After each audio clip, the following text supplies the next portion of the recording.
Under the full moon, a curved blade slices through the night air, leaving a trail of blood over the rooftops.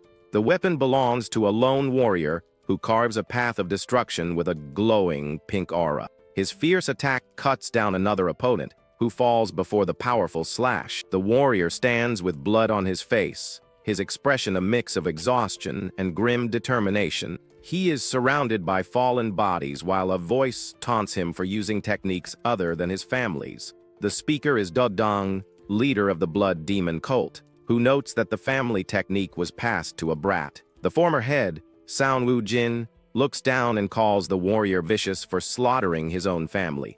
Dogdang then gestures toward a young girl in the distance, asking what he will do about the child. A look of despair crosses the warrior's face, which seems to please the cult leader.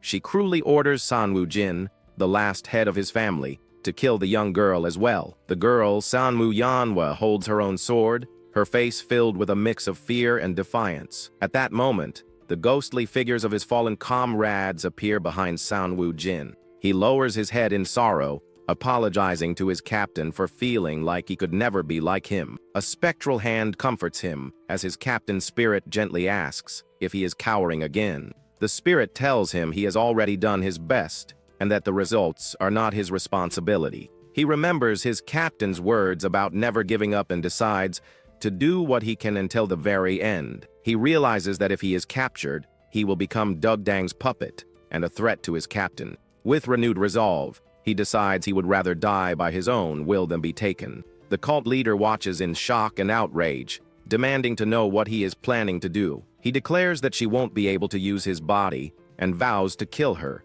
even if he becomes a ghost. Without hesitation, he plunges the blade into his own chest as the cult leader screams in fury. His vision blurs and the world around him fades into a distant, hazy memory. As he falls, he regrets running away from his problems instead of living more earnestly. His spirit drifts in a purple void, and he hears an angry voice calling his name. Suddenly, an old man with a furious expression demands to know if Jin has anything to say. He finds himself kneeling on the floor, much younger and with his hands bound, looking utterly confused. The young man is in a large room, being judged by the old man while others watch from the side. He recognizes the man as his father, Sanwu Jung, whom he has not seen in 10 years. The youth looks up with a dazed expression, quietly addressing the man as his father. He closes his eyes for a moment, trying to make sense of the bewildering situation. Looking down at his tied hands, the feeling of disorientation only grows stronger. His father accuses him of admitting to the murder of his brother in law by staying silent. The youth is shocked, wondering if he really killed a man named Dan Hassan. A memory surfaces of him drinking happily with his friend, recalling that Dan died over 10 years ago. He then remembers standing over his friend's body, but believes he had no motive or ability to do it. He realizes he has returned to the past, to the moment he was framed for his friend's murder. Back in the present moment, kneeling before his father, he can only say that he does not remember. The family head erupts in anger, yelling that his answer is completely unacceptable. His 3 brothers watch with smirks as their father debates killing him to appease the Dan family. One of his brothers suggests they should cripple him and send him over alive for them to handle. The youngest brother then proposes sending Jin to the front lines, citing the Alliance's request for a family member.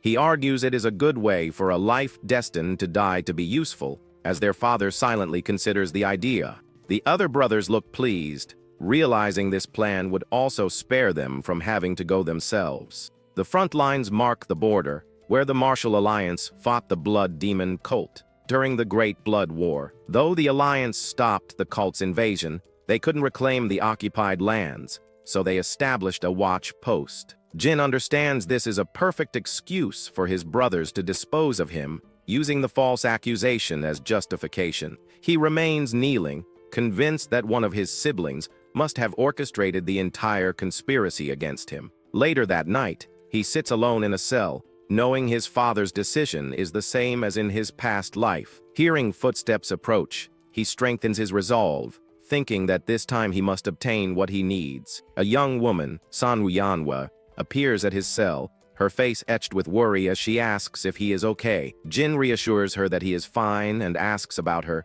and she replies that she believes he is innocent. He remembers that in his previous life, she only cried, so this time he confidently declares that he is not the culprit. The girl is visibly shocked by his unexpectedly firm and clear statement of innocence. She asks why he is so certain, so he calmly explains he had no reason to harm his only friend and her fiancé. He reveals they were face to face when a sword he did not possess was found stuck in his friend's back. After processing this, Yanwo asks why he remained silent and didn't defend himself in front of their father. Jin simply replies that going to the front line seemed like a better choice for him, which only confuses her more. A memory from his childhood flashes through his mind, recalling how he had to survive on his own after his mother died. His excellent memory made him a prodigy, but he was forced to act like a fool to survive among his jealous brothers. But the act became a self-destructive habit, and by the time he realized it, he had truly become a fool to everyone. For 21 years, he was seen as a worthless fool, a shame to his family who was constantly mocked. To change his fate, he must leave the family and meet his hero, Gale Flying Dragon Seolpung, at the front lines. But he notices Yeonwa's attitude has changed. She's not comforting him like she did in the past. He wonders if his own calm demeanor is the reason for her different reaction this time. Just then, he senses another presence and turns around with a thoughtful hum. With a sudden gasp, he realizes who has been silently watching him from the shadows. His father, Sanwoo-jung, stands outside the cell, his expression unreadable. Jin is surprised because his father's presence also feels different from how he remembers it. In his past life, his father would simply sigh and leave after seeing him beg to be set free. But this time, the family head stands his ground and asks his son if he was truly framed for the murder. The young man realizes his father must have overheard his conversation with Yeonwa. The older man admits he always knew Jin was acting foolish on purpose, but didn't know he wanted to leave. He apologizes to his son, blaming himself for letting his life become such a mess. Jin is stunned by this unexpected apology, as his father had always neglected him in the past. He recalls how even his father, the head of the family, was heavily influenced by his in-laws. He realizes that his father's neglect might have been a subtle way of protecting him. Sanwoo-jung then asks if his son has any final requests before he is sent away. Seizing the opportunity, Jin asks for permission to enter the head's private library for just one day. His father is surprised by the request, questioning why he would want to visit the library now. Jin explains that he is ashamed of not knowing his family's martial arts and wants to learn before leaving. He recalls that in his past life, he knew nothing of his family's arts and had to steal techniques from others. If he could learn the Soundwoo 13 swords, he knows he could advance much faster this time. His father scoffs at the idea of learning martial arts in a single day from books alone. Despite his skepticism, the family head closes his eyes and agrees to grant the request. The young man is thrilled but stops, as his father adds a condition to the agreement. The older man states that learning cultivation alone is dangerous, so he will teach him directly. Though surprised, Jin quickly agrees and sits in the lotus position as instructed. His father places his hands on the cell door, declaring he will pass on the primordial infinite arts. He then transfers a glowing energy into Jin's back, while reciting the incantation for him to memorize. The youth is shocked, realizing he is being taught the secret art only the head and hair can learn. He feels a strange sensation, something he should be happy about, but that feels slightly off. As his father continues the energy transfer, Jin struggles to understand this unfamiliar feeling. A moment of quiet passes as he processes the unexpected turn of events. Meanwhile, his brothers protest loudly, arguing that their father should not let Jin into the library.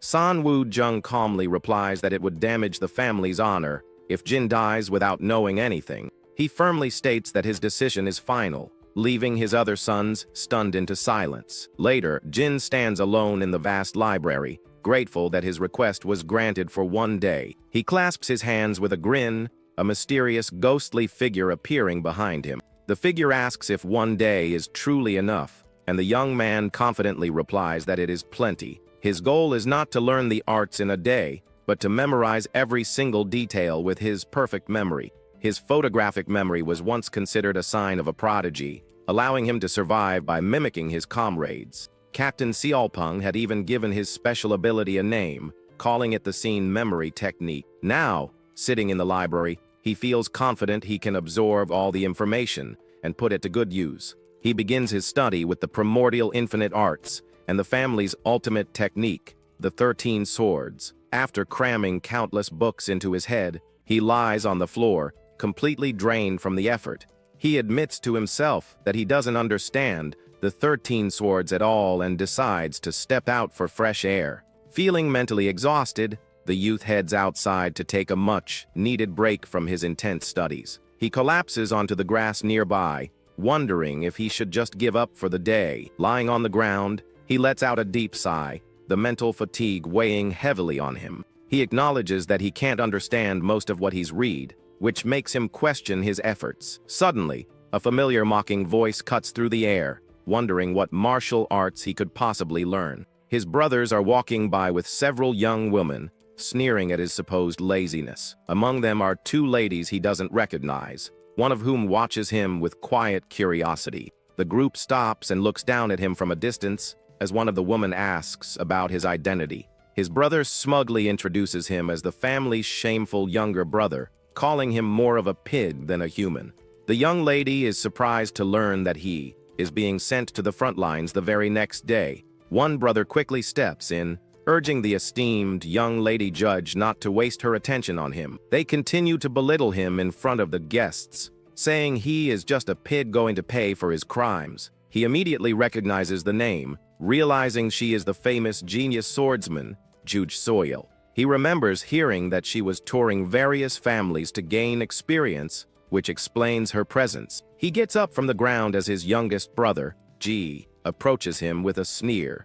The sibling mockingly asks how his training went and challenges him to demonstrate his newfound skills. Jin tries to brush him off, saying one day of training makes no difference, and he should hurry back. Annoyed by the dismissal, his brother throws a sudden punch, intending to humiliate him. To everyone's surprise, Jin catches the fist effortlessly, a faint purple aura glowing around his hand. The attacker is stunned into silence, completely shocked that his punch was so easily blocked. Jin winces, realizing how weak his current body is if simply blocking a punch causes him pain. The other siblings burst into laughter, taunting Ji for being stopped by a pig and calling his punch slow. Humiliated and enraged, Ji leaps forward, unleashing a more serious and rapid assault. He lands a series of quick strikes on Jin, who appears to be taking the hits without fighting back. The young man grimaces from the flurry of blows, enduring the pain as he is pushed back. But as he watches the movements, he notices that the attack style seems strangely familiar. A flash of insight hits him as he recognizes the pattern in his brother's martial arts. He is certain that this is the Sanwo family's unique fighting style in action. Jai continues his relentless attack, unknowingly demonstrating the Gale 13 strikes. A wide, excited grin spreads across Jin's face as he realizes the opportunity, exclaiming that this is good. The attacker stops in confusion, bewildered by his brother's bizarre and happy reaction. Jin quickly backtracks, saying he misspoke, then taunts his brother to hurry up and attack more. The onlookers find this hilarious, mocking Ji by saying his attacks must feel good to his target.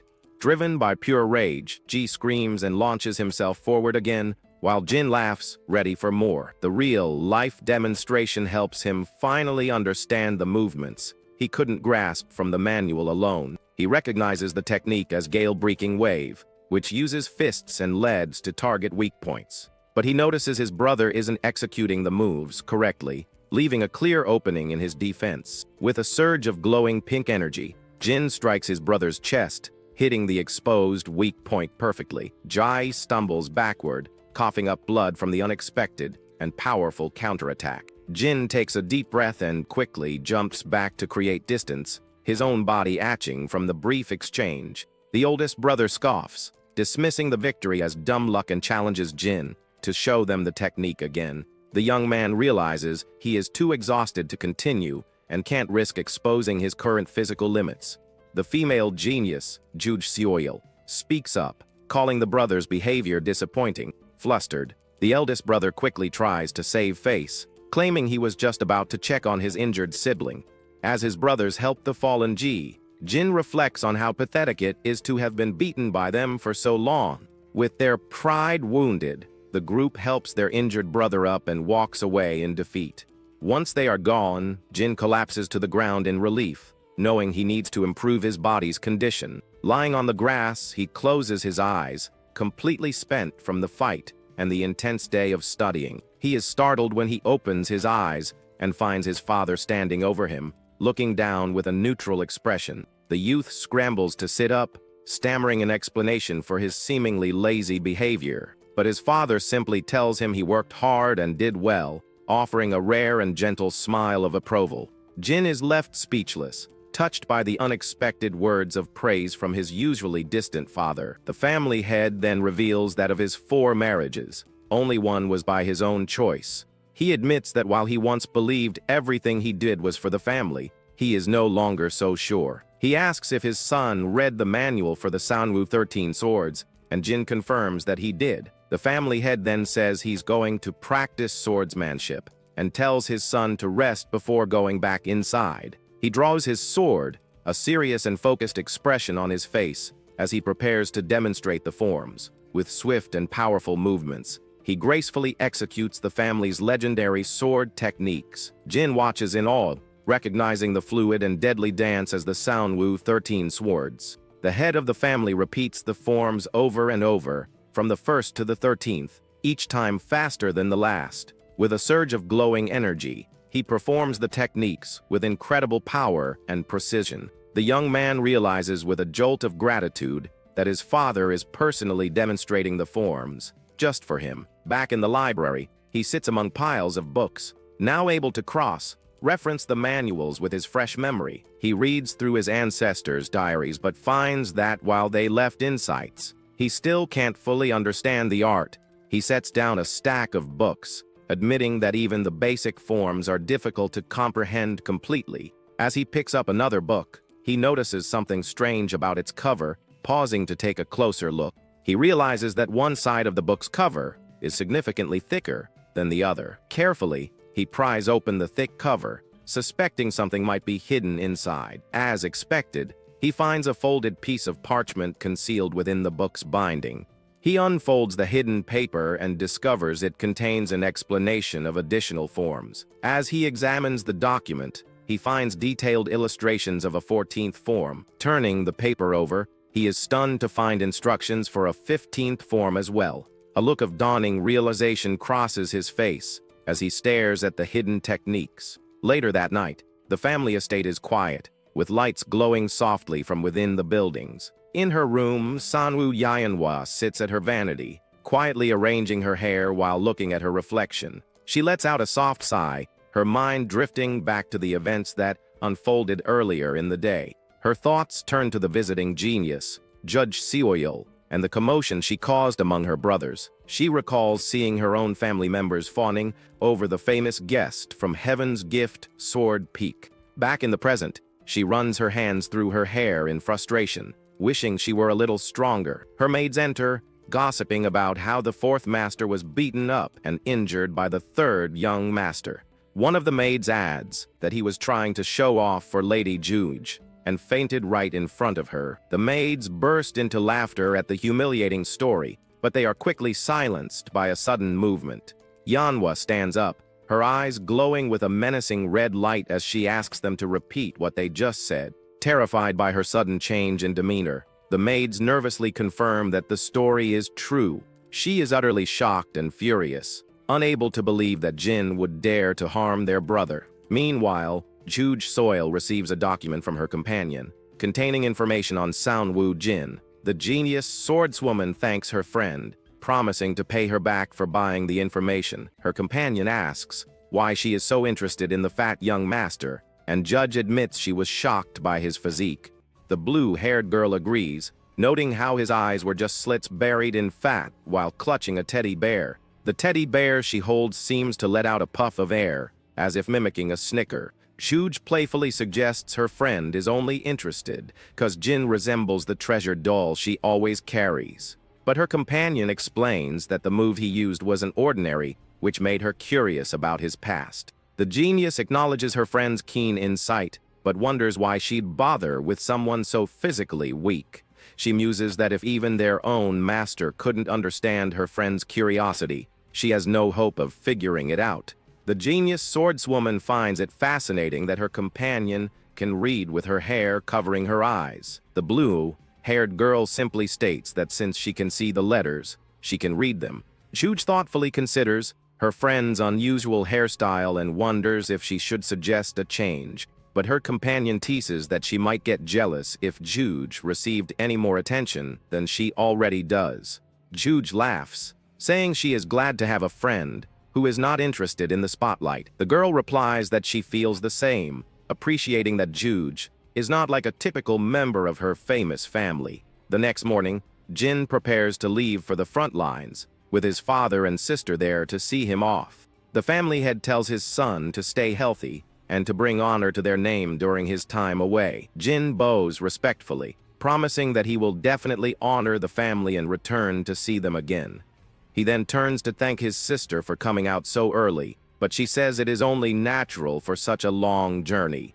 Yanhwa then holds out a carefully wrapped package for him to take on his trip. He takes the bundle and asks what is inside, and she explains that she prepared some rice balls for him to eat. He asks if she made them herself, and she confirms it, though she admits she cannot guarantee the taste. The young man smiles warmly, thanking her and saying he will enjoy them, calling her the only one he has. With his farewell said, he mounts his horse, ready to begin his journey to the front lines. His father and sister watch silently as he and his escorts ride out of the family estate. Sometime later, the group makes its way through a dense forest path, heading toward their destination. Suddenly, Jin pulls on the reins, bringing his horse to an abrupt halt and surprising the guards behind him. One of the men asks about the sudden stop, but Jin simply states that it is not yet time to rest. He observes the group's leader, Jang Gang Song, noticing the man seems worried he might cause trouble. The young man calmly announces to the stunned escorts that he intends to run the rest of the way to Yunnan. He clarifies that he is doing this not only for training, but also as a way to lose weight. The guards are incredulous, reminding him of the long distance and his current physical condition. The leader sighs, understanding his determination, but worrying about the losses they will incur due to the contract. Seeing their hesitation, Jin asks the leader what he thinks of the horse he was given for the journey. The man agrees that it is a very fine horse, but he is unsure of what the youth is getting at. Jin then offers to give the valuable horse to the escorts, which leaves the leader momentarily speechless. The other guards immediately start whispering, realizing that a horse like that would be worth a significant amount. He had expected them to try and take advantage, but their greed is still a bit disappointing to see. The leader, however, sighs and decides to be honest with the young master. He explains that for a horse of that quality, the price would be far too much for them to accept as a simple fee. Surprised by this unexpected honesty, Jin apologizes for misjudging the warrior and praises his character. The man awkwardly tries to downplay the compliment, admitting he is well aware of the horse's high value. He adds that he is also worried his own resolve might weaken if he were to keep such a fine animal for himself. Jin proposes they think of it as a mutually beneficial exchange, asking for some conveniences in return for the horse. The leader looks at the young master with new respect, realizing he is completely different from the rumors. He agrees to the terms, shaking Jin's hand and promising that they will do their best to accommodate him. And so, his long run began, a journey that would take 3 days by horse but much longer on foot. He knows the grueling task will be difficult, but he is confident it will be the nourishment for his rebirth. With grim determination, he vows that in this life, he will be different no matter what it takes. The journey quickly proves to be too much for his unfit body, and he soon gets sick from the exertion. His escorts rush to his side, worried he might be trying to find an excuse to avoid going to the front lines. But he brushes off their concerns, wipes his mouth, and declares that he has rested enough and is ready to go. A short while later, he is lying flat on his back on the ground, completely exhausted, with the escorts watching. The men can't believe how difficult running seems to be for him as they stand around with their horses. He hasn't even lasted 30 minutes, and now he feels too weak to move a single finger. He feels a cloth gently wiping the sweat from his face and looks up in confusion. A young woman with blue hair offers him a handkerchief, telling him to wipe his sweat. He is startled to see her, recognizing her as young lady Chiang Yan and feeling embarrassed by his state. The girl is surprised he knows her name, so he explains that his memory allowed him to recall it from the day before. She tells him to keep the handkerchief, as she has several more, and places it in his hand. As he holds the cloth to his face, he is unsure how to react to her unexpected kindness. She then offers a small smile and some words of encouragement, saying she will be cheering for him. The young woman turns and walks away, leaving him and the escorts to continue their journey. The guards are amazed and envious that he received a handkerchief from such a lovely young lady. He feels a swell of pride, even though he suspects her kindness wasn't meant in a romantic way. Feeling energized by the encouragement, he jumps to his feet and rallies the men to continue their run. But his renewed enthusiasm is short-lived, and he soon collapses again, getting sick once more. Seeing his state, the men decide it's a good time to stop and eat before they continue. He drools at the thought of food, realizing that he will be eating outdoors quite a lot on this trip. Later that evening, the group sets up a campfire in the woods,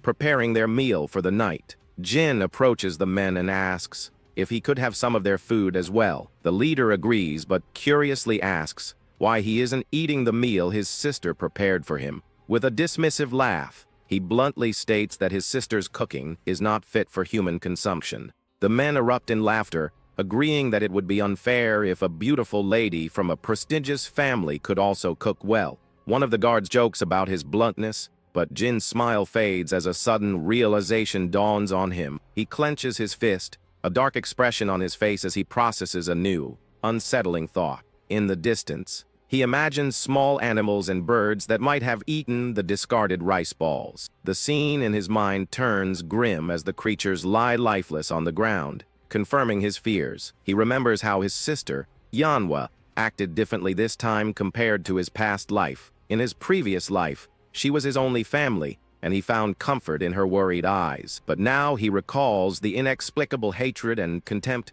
that he had once dismissed as his imagination.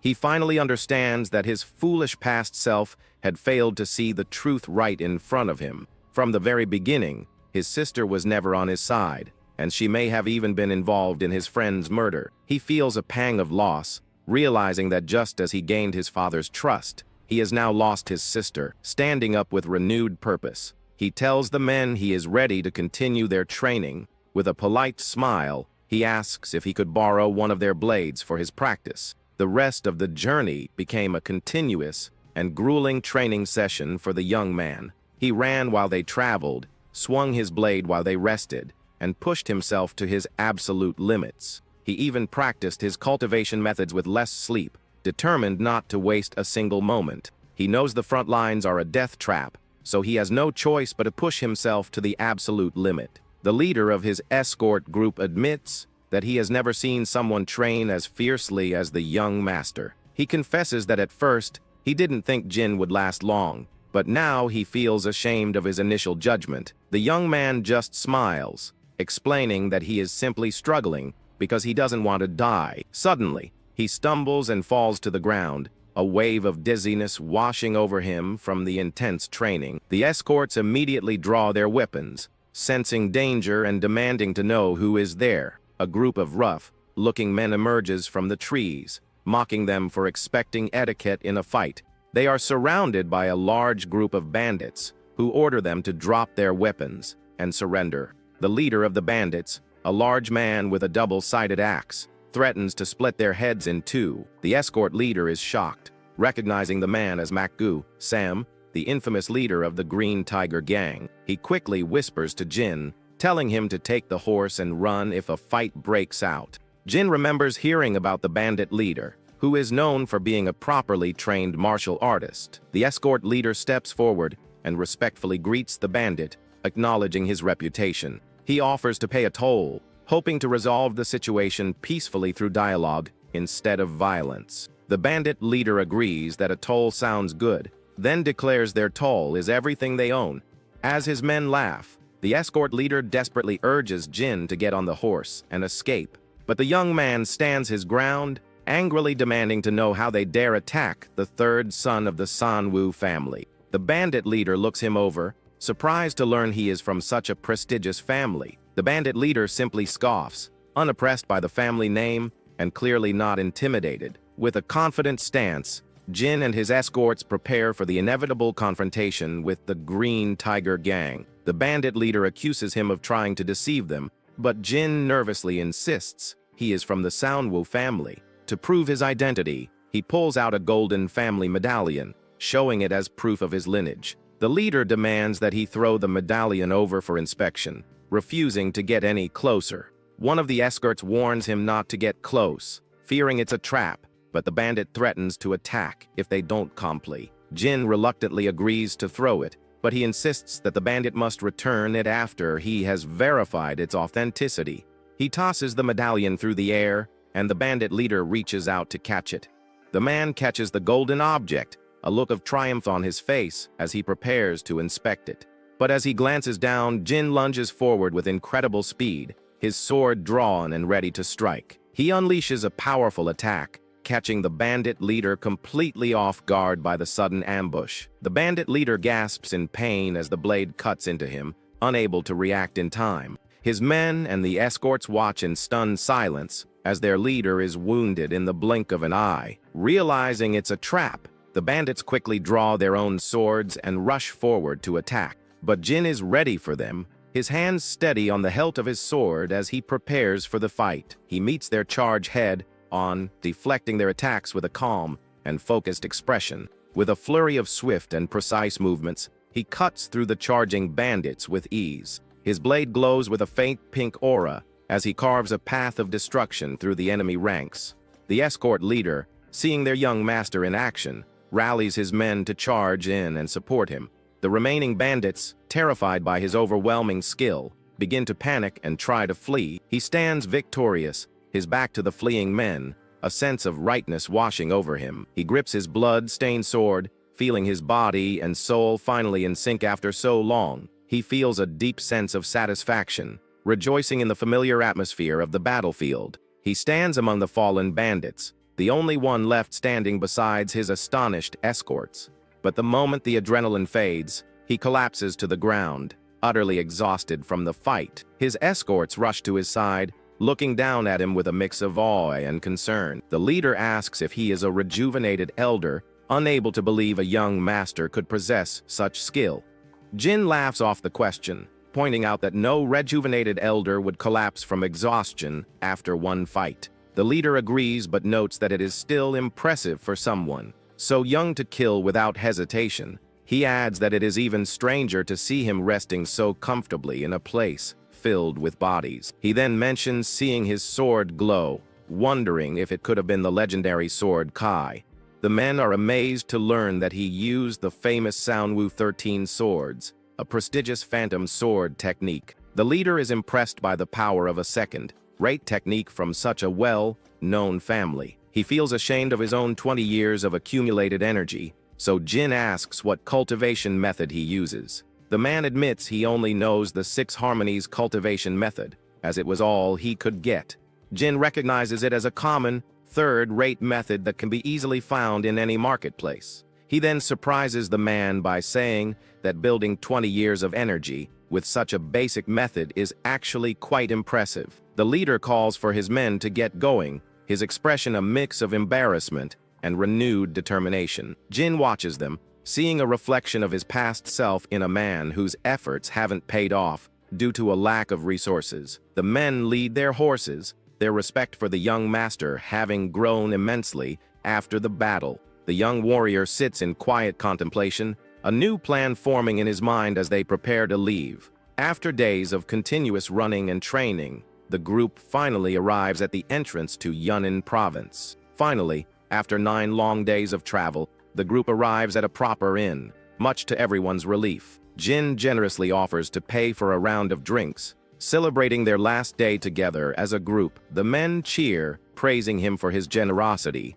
and reaffirming their belief in him. He smiles, happy to share a final meal with the men who have accompanied him on his difficult journey. Later, they are all sitting around a table, sharing drinks and stories from their travels. One of the warriors mentions that he plans to return home to his wife and children after this job is finished. Another man teases him, saying that wandering warriors shouldn't have families to tie them down. As they are joking, the innkeeper announces the arrival of a beautiful young lady. Jin and the others turn to see who it is, and one of the men recognizes her from their journey. The young lady Cheong Yin walks into the inn, her expression calm and composed as always. She glances around the room, her eyes briefly meeting those of the men at the table. The escort immediately recognizes her as the kind lady who offered Jin a handkerchief on the road. One of the men nudges Jin, excitedly pointing out that young lady Cheong Yin has arrived. He stands up and waves enthusiastically, calling out to her and remarking on the coincidence of their meeting. He eagerly invites her to join them at their table, clearing a space for her to sit. He then laughs nervously, realizing she has already taken a seat before he even finished his invitation. The men welcome her warmly, offering her a drink and asking if she would like to order some food. She politely declines the food for now, her expression thoughtful, as she seems to consider something. Then, to everyone's surprise, she announces that she is also thinking of volunteering for the front lines.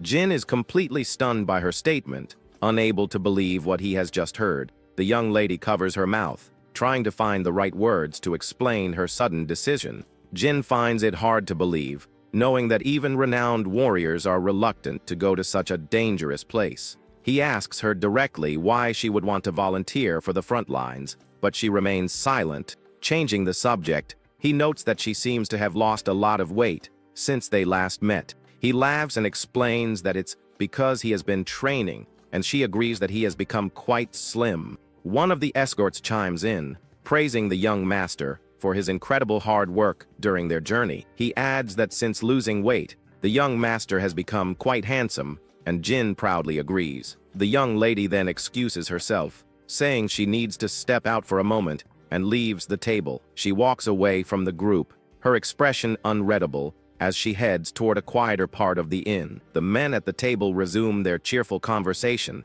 inviting Jin to have another drink. He happily accepts, enjoying the camaraderie and the brief moment of relaxation after their long journey. Alone in a quiet clearing outside, the young lady lets out a sigh of relief, finally able to be by herself. She quietly admits to herself that she found the young master's slimmed down appearance to be quite cute. His new look reminded her of her treasured doll, a small teddy bear she calls Dumpling. She recalls the impressive move he used against the bandits and the intriguing details she learned about his past. All of these things had stimulated her curiosity, drawing her to him in a way she hadn't expected. She also remembers his waddling appearance and his almost unrealistic lack of stamina. She felt she couldn't just leave him to be killed by the demons of the blood cult. It was her duty, as a witness to his hidden cuteness, to protect him from the dangers ahead. That was the real reason she had followed him all the way to this inn. But she struggles to find the right way to tell him. She decides that since he is no longer weak,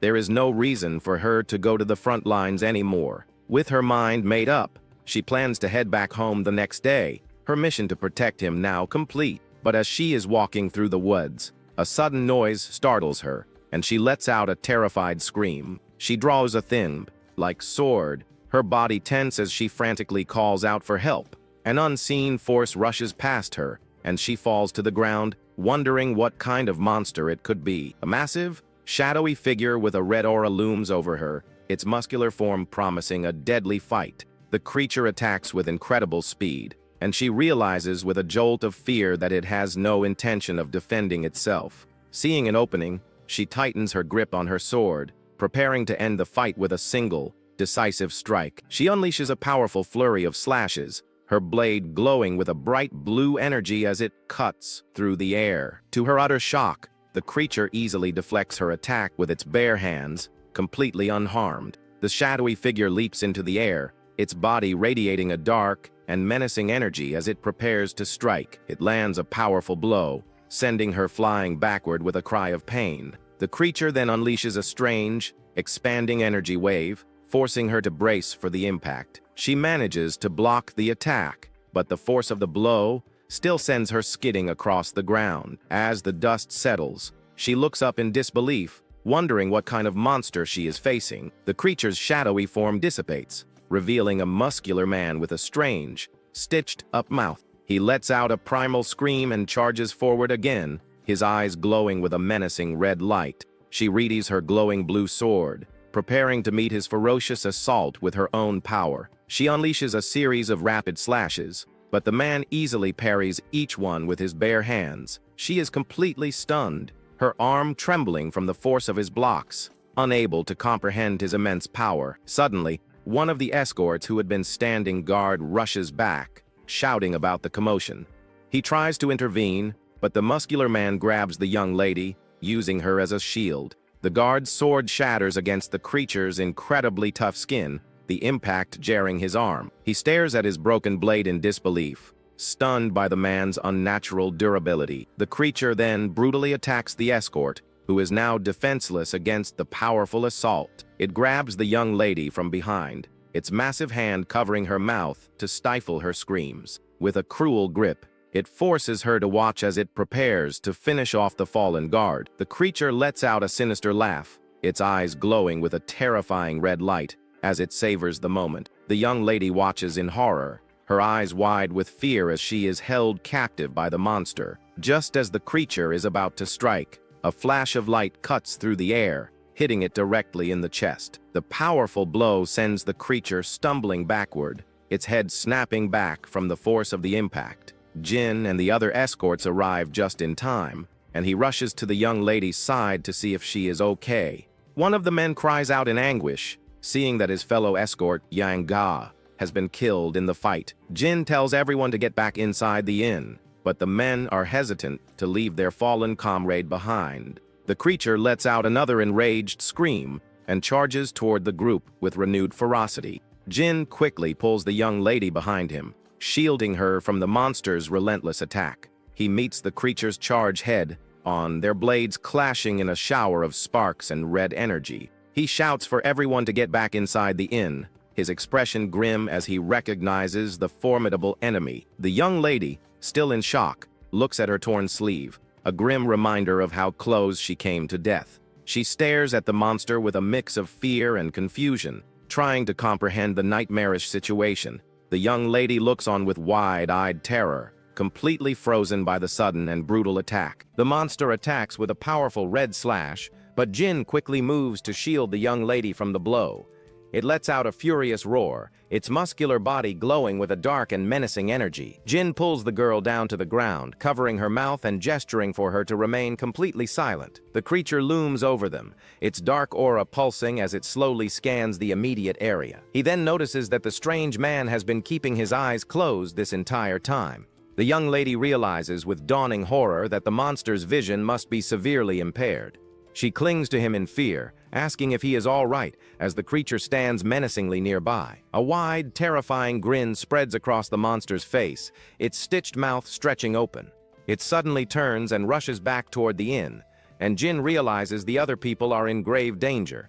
Inside, the inn is in complete chaos as the monster attacks, and a child has been caught in the fight.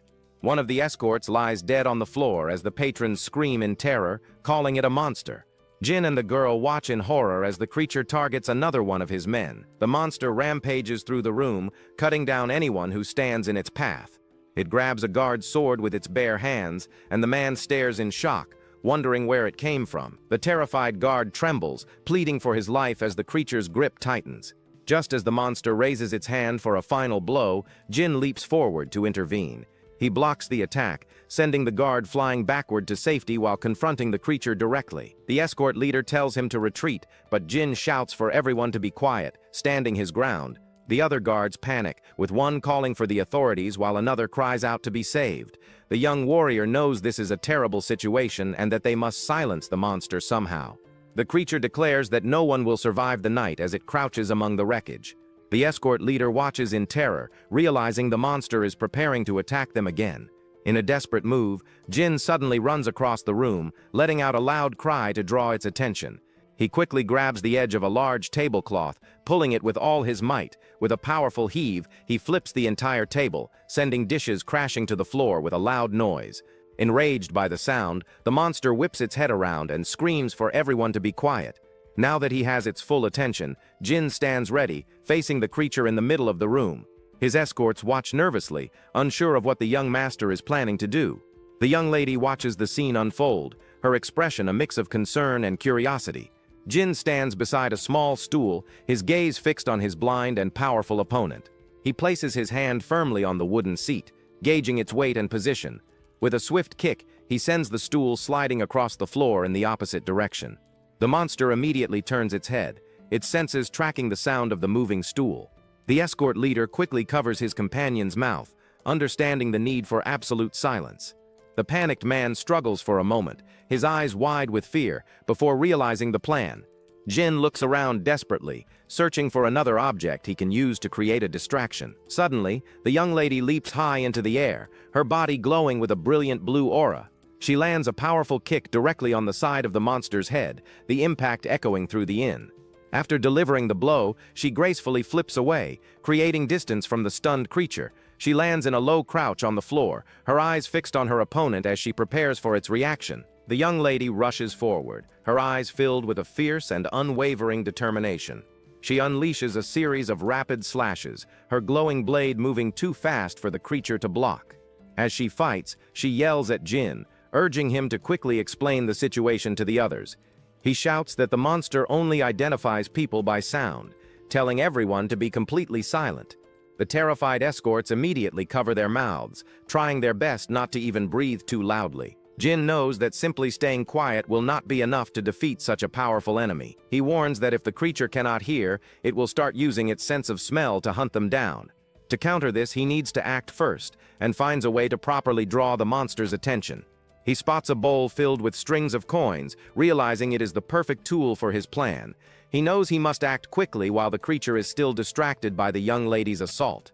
She looks over in surprise, momentarily confused by what the young warrior is doing. He holds a bottle of alcohol and some food, putting a finger to his lips to signal for her silence. The scene is a tense standoff, with the young lady keeping the monster occupied as Jin prepares his trap. His plan is to first get the creature's attention by using the sound of the coins. He throws the strings of coins, expecting the simultaneous sounds to confuse the monster and immobilize it. While it is disoriented by the noise, he will then have a chance to approach it undetected. As the coins clatter, the monster stops and turns, trying to pinpoint the source of the sound. An escort watches in shock as a piece of pottery shatters on the floor nearby from the commotion. The plan works perfectly, and Jin manages to get right behind the distracted creature without a sound. He knows he cannot afford to make a single mistake, as one touch from the monster would be fatal. He carefully places his hands on the creature's neck, holding his breath as he gets into position. But at that critical moment, a loud hiccup escapes from his mouth, shattering the tense silence. The sound echoes through the room, and even one of the terrified escorts hiccups in a panic. The monster's ear twitches as it instantly hones in on the sudden noise, its body tensing. It slowly turns its head to face him, and the young warrior freezes, his eyes wide with sheer terror. His heart pounds in his chest as he realizes his carefully laid plan has just gone horribly wrong. The creature leans in close, sniffing the air as it begins to use its nose to pinpoint his exact location. Frozen in place, the young warrior stares as the monster leans in, its stitched mouth inches from his face. His heart pounds in his chest, realizing his crucial mistake has put him in mortal danger. The creature's eyes remain closed as it inhales deeply, trying to pinpoint his exact location by scent. The escorts can only watch in horror, completely paralyzed with fear as the hulking figure looms over their young master. But the young lady refuses to stand by, her expression hardening as she prepares to intervene. With a burst of speed, she charges forward, her glowing blade aimed directly at the distracted monster. He knows he is trapped with no escape and must act now or die. In a desperate life or death gamble, he moves his hands from its neck to its face. He forces the monster's eyelids open, revealing its bloodshot, unseeing eyes in a sudden, jarring move. The creature lets out a deafening scream of pain and surprise, stunning the young lady who watches in disbelief. He then drives his head forward, landing a powerful headbutt directly on the monster's face. As it stumbles back, he climbs onto its shoulders and forces its mouth open, aiming for its only vulnerability. She immediately understands his plan. The monster's body is impenetrable, but the inside of its mouth is not. Knowing this is their only chance, she tightens her grip on her sword, preparing to strike. A brilliant blue aura erupts around her as she channels her energy into her blade for a decisive blow. She leaps high into the air, positioning herself directly above the restrained creature. With all her strength, she plunges her glowing sword straight down into the monster's open mouth. The blade pierces through its flesh, exiting from the back of its neck in a fatal strike. She struggles to hold the hilt, the force of the impact jarring her body as the creature thrashes. In a final, desperate act, the monster's hands reach up to grab the blade lodged deep within its throat. He moves to her side, placing his hands over hers on the hilt of the sword embedded in the creature. With combined strength, they both push down, driving the blade deeper to finish the job. The monster's hand, which was clawing at the blade, finally goes limp and thuds onto the floor. With the creature finally dead beneath them, the chaotic battle comes to an abrupt and silent end. They remain there for a moment, catching their breath in the aftermath of the intense fight. The surviving escorts can only watch, their faces a mixture of shock, relief, and awe. By the next morning, a serene light breaks over the distant mountains, signaling a new day. Two of the surviving escorts kneel on the ground, their heads bowed in grief for their fallen comrades. In the courtyard, the bodies of the dead are lined up, covered respectfully with white cloths. The three remaining guards stand by, their expressions somber as they mourn their loss. One of the escorts turns his head, noticing the young warrior approaching them. The man asks if he is leaving now, and the youth confirms, explaining he needs to hurry. The escort leader sincerely wishes him safe travels and the best of luck on his journey ahead. Shaking his hand, the young man returns the sentiment, wishing them health and success in their plans. He then mentions he originally prepared 5 volumes of something, but will only be giving out 3. From within his robes, he produces a small stack of 3 bound books tied together. The escort leader is confused, but the youth explained is a cultivation technique better than their current one. His eyes widen in shock as he hears it's the legendary preservation heart method. The young man adds that he also included a few sword forms he knows, noting they should help. He silently recalls that this valuable method was obtained for him by Seal Pung in his past life. He remembers how this technique allowed him to reach 60 years of internal ki in under a decade, a truly first-rate method. The escort leader is stunned, asking why he would do all this for them, and how they could ever repay such a great deed. The young man smiles, stating they fought for their lives together, making them friends, and the books are no longer of use to him anyway. Holding the books, the leader looks at him with deep gratitude and offers a sincere thank you on behalf of his men. Announcing that he must go, the youth turns to leave, explaining any more delay will cost him a full day of travel. He hopes they meet again as first-rate martial artists, and the escort vows to achieve that level and visit him to celebrate. As the two walk away from the inn, the 3 remaining guards watch them depart in respectful silence. While they walk, the young lady comments that he is a peculiar man, as she has never seen a martial artist give techniques to outsiders. He replies with a smile that it does not matter, since the techniques are not secrets of the Sanwu clan. His tone turns serious as he asks if she truly intends to go to the front lines, warning her of the countless monsters and the danger. She looks toward the mountains, saying she has thought about it and believes it is the right thing for her to do. She recalls the brutal fight from the night before, explaining that countless monsters like that exist at the front. This means people are fighting for their lives against such creatures at this very moment, a reality she cannot ignore by going home. She states firmly that she did not learn martial arts to live a sheltered life, and her father always taught her to stand proud. Turning to him, she asks if he views her as just a lady or as a fellow martial artist. He clenches his fist, realizing he senses no hesitation in her words, and that he had wrongly seen her as an immature girl.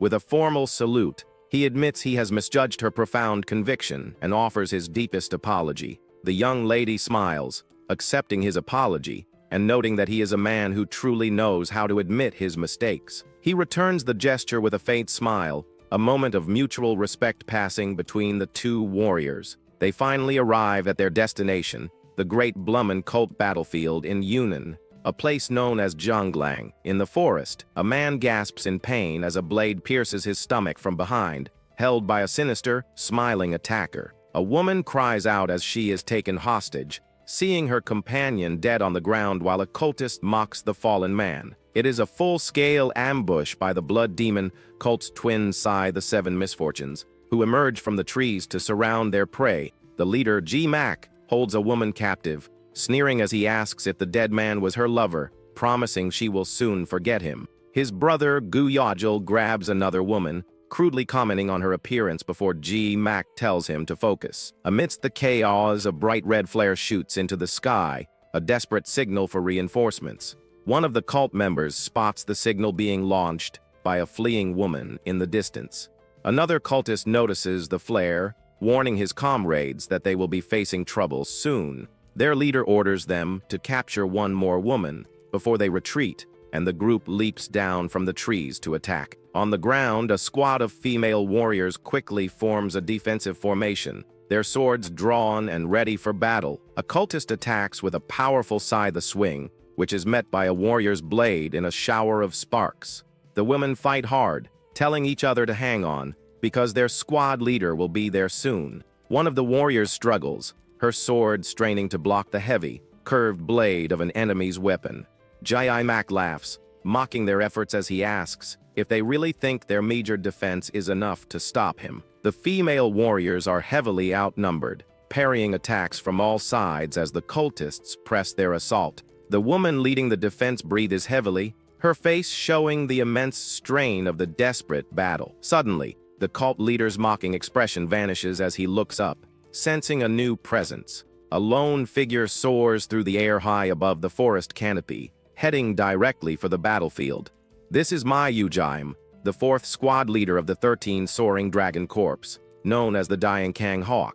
The embattled warriors see him arrive, their faces lighting up with relief, as they joyfully shout that their squad leader is here. The cult leader panics at the squad leader's arrival, but quickly orders his men to handle the others while he fights the newcomer. Wielding his twin scythes, the man confidently prepares to face the formidable Diankang Hawk alone. The squad leader descends with incredible speed, unleashing a powerful attack that the cultist barely manages to evade. He watches as his purple energy narrowly misses its target, his gaze remaining fixed on his opponent. Their weapons finally meet in a deafening clash, the impact sending a powerful shockwave through the air. The cultist is visibly surprised, his face contorting from the sheer force behind the squad leader's strike. With another swift and powerful swing, the hawk sends his opponent flying backward, crashing hard onto the ground. The man digs his scythes into the earth to stop his momentum, quickly regaining his footing for the next exchange. Just then,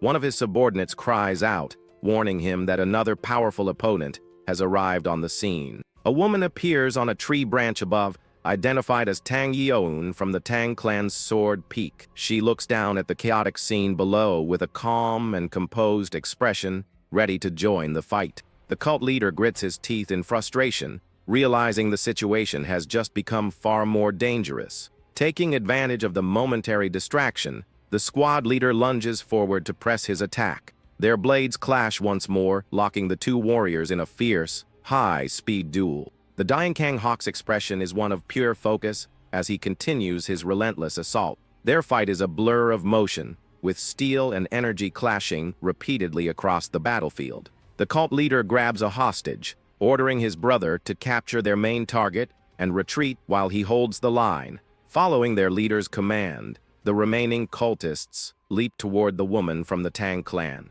She watches them approach with an unfazed expression, seemingly unimpressed by their numbers. But instead of fighting, she gracefully leaps away into the trees, forcing them to give chase. She leads the cultists on a chase through the forest, drawing them deeper into the wending path. A confident smirk plays on her lips, revealing that this retreat is all part of a larger plan. One of the cultists struggles to keep up, burdened by the unconscious woman he carries on his shoulder. His eyes narrow with determination as he forces himself to push forward, refusing to fall behind. Suddenly, a warrior drops from the trees, launching a surprise attack on the man carrying the hostage. Her glowing green blade slices cleanly through the cultist's side, forcing him to drop his captive. He lets out a cry of pain, stumbling from the unexpected and debilitating blow. The warrior catches her fallen comrade, reassuring her that she will unlock her Kai flow soon. The cult leader is stunned,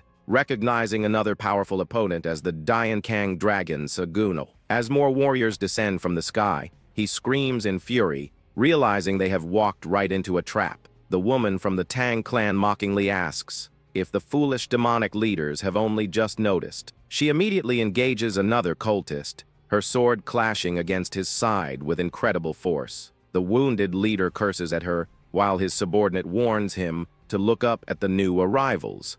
They watch in horror as their men on the path below are completely surrounded by the dragon corpse. A calm and imposing figure appears among them, the 13th Soaring Dragon Corps captain, Feng Yang. The captain attacks without hesitation, unleashing a massive, overwhelming wave of red energy from his sword. The cultist brother screams the captain's name in terror, as the powerful attack engulfs him completely. Elsewhere, the vice squad leader lands safely on a tree branch, having rescued her fellow warrior. She looks down at the battlefield, where the cultists are being systematically taken down by her allies. Captain Feng Yang stands poised, his single powerful strike having turned the tide of the entire battle. Another warrior effortlessly cuts through the demonic cultists, his blade glowing with a brilliant golden energy. He is Han Josung, the first squad leader, who dryly comments that they woke him from a pleasant dream. The cult leader's face drains of color as he recognizes the legendary Azure Gust Sword Dragon. His brother urges him to run, and the leader reluctantly retreats, vowing that he will not forget this defeat. But Sagunal appears in their path, coldly informing them that they are not going anywhere and will meet their end here. The cult leader desperately tries to escape as the Diankang dragon leaps through the air to intercept him. Sagunal's blade slashes the man's arm, but the wounded leader grits his teeth and continues to flee, screaming threats. The remaining members of the Seven Misfortunes follow their leader, disappearing into the dense forest. In the quiet aftermath, Captain Feng Yang stands beside Han Josung as the sound of sobbing fills the air. A warrior weeps over the body of his fallen comrade, crying out his name in grief and begging him to wake up. At that moment, squad leader Ma Yujayim arrives with another man, asking what has happened. Without warning, he grabs the newcomer by the collar, furiously demanding to know why he, Seal Peng, arrived so late. He shouts that if Seal Peng had been on time, they could have defeated at least one more of the Seven Misfortunes. Seal Peng looks down with a heavy heart, apologizing and explaining that his own squad was also ambushed. Yujayim snaps, calling him an irresponsible bastard, and saying a lowly soldier should never have been made a leader. A female warrior steps between them, telling the 4th squad leader to stop, and that she will not tolerate insults toward her leader. She explains that the 7th squad fought 5 cunning spirits and a hidden spider spirit, losing 2 members in the process. Yujayim remembers that spider spirits are dangerous demonic creatures that grow stronger by absorbing the essence of people. The vice squad leader reminds him that such creatures must be slain immediately upon discovery, a fact he is well aware of. He scoffs dismissively but falls silent, the tension between him and the exhausted Seal Peng remaining thick in the air. The vice leader angrily confronts Yujayim, demanding that he immediately apologize to her squad leader. Seal Peng tells her to stop, gently reminding her that Yujayim also just lost a squad member, but she retorts that they did as well. He simply smiles, trying to reassure his subordinate that he is okay, and she does not need to defend him. She looks down in silence, her expression filled with concern and frustration over how her leader is being treated. The woman from the Tang clan bluntly tells Seal Peng that his soft nature is the reason Yujayim walks all over him, making things harder on his squad. He can only laugh nervously in response, while she sighs with her arms crossed, clearly exasperated by his passive attitude. Sagunal steps intermediate, placing a hand on Seal Peng's shoulder and apologizing for Yujayim. Seal Peng says he understands. Han Josung turns to the captain, asking if the new recruits are supposed to arrive that day. The captain walks away, stating it will take time for them to be useful, but their arrival is a relief nonetheless. Meanwhile, the young warrior from the inn finally arrives, silently hoping the new recruits will manage to survive for a while.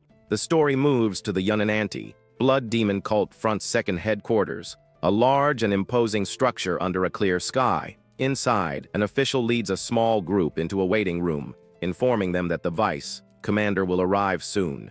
A lone girl waits separately. A young man with long hair observes the girl, thinking she must be the last person to enlist. He muses that some things never change. His companion addresses him as young master, asking if the 13th squad is so young because all the veteran warriors have died. The young master confirms this seems to be the case, adding that the entire Flying Dragon Corps is getting younger, not just the 13th squad. He recalls from a past life that the 13th squad was always the youngest, with only its commander and vice commander being older warriors. His companion is shocked by this, realizing the squad is mostly filled with young people who are forcibly conscripted. At that moment, the girl who was waiting alone approaches them, asking why veteran warriors do not volunteer to join.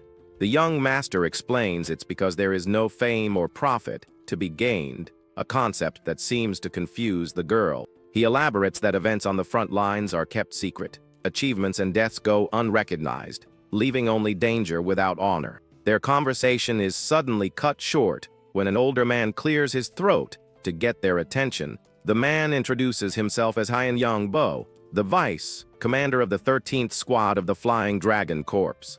He confidently assumes they have heard of him, while the young master silently thinks it is good to see the man and decides to play along. However, the young master's female companion bluntly says she has never heard of him and asks if he was famous. The vice commander dismisses her, claiming many masters are forgotten due to secrecy oaths, and that she simply lacks knowledge. The girl continues to press him, saying she knows most peak-level masters and directly asking if he is one of them. The vice commander's face begins to twitch, clearly irritated by her relentless and challenging questions. Nearby, the young master tries to hide his laughter, thinking she has hit the man's weak spot. The older man clenches his fist in frustration. Annoyed, the vice commander quickly changes the subject, stating they must hurry to assign squads and gather the captains. He then unrolls a scroll and begins to read, calling out the first name, Soundwoo Jin, the third son of the Soundwoo family. The vice commander's tone softens, acknowledging the importance of the Soundwoo family name as he glances at the young master. He then continues reading the list, calling for Cheon Juan, the daughter of Cheon Ga Sang, one of the Guzo Four Masters. The pink-haired girl who had questioned him earlier seems startled, recognizing the Guzo Four Masters as an evil faction. The young master glances at her, thinking it is indeed strange for a member of an evil faction to volunteer for the Martial Alliance. The vice commander turns his attention to the blue-haired girl, asking if she is from the evil faction since her file lists no family or school. The young master internally notes this is incorrect. He remembers Lady Joj calling her Cheong Yain, but her true identity is something else. The blue-haired girl simply confirms that her name is Cheong Yain, her expression calm and unwavering. The official then declares that people with unclear identities are forbidden from volunteering for the front lines. Soundwoo Jin finds this statement absurd, since the identity of the 7th Squad's own Captain Seolpung is a complete mystery. The vice commander argues that his squad, the 13th, has strict rules, and no exceptions are allowed. He gives the girl a choice, either reveal her family and school immediately, or apply to a different Flying Dragon Corps. At that moment, the young master intervenes,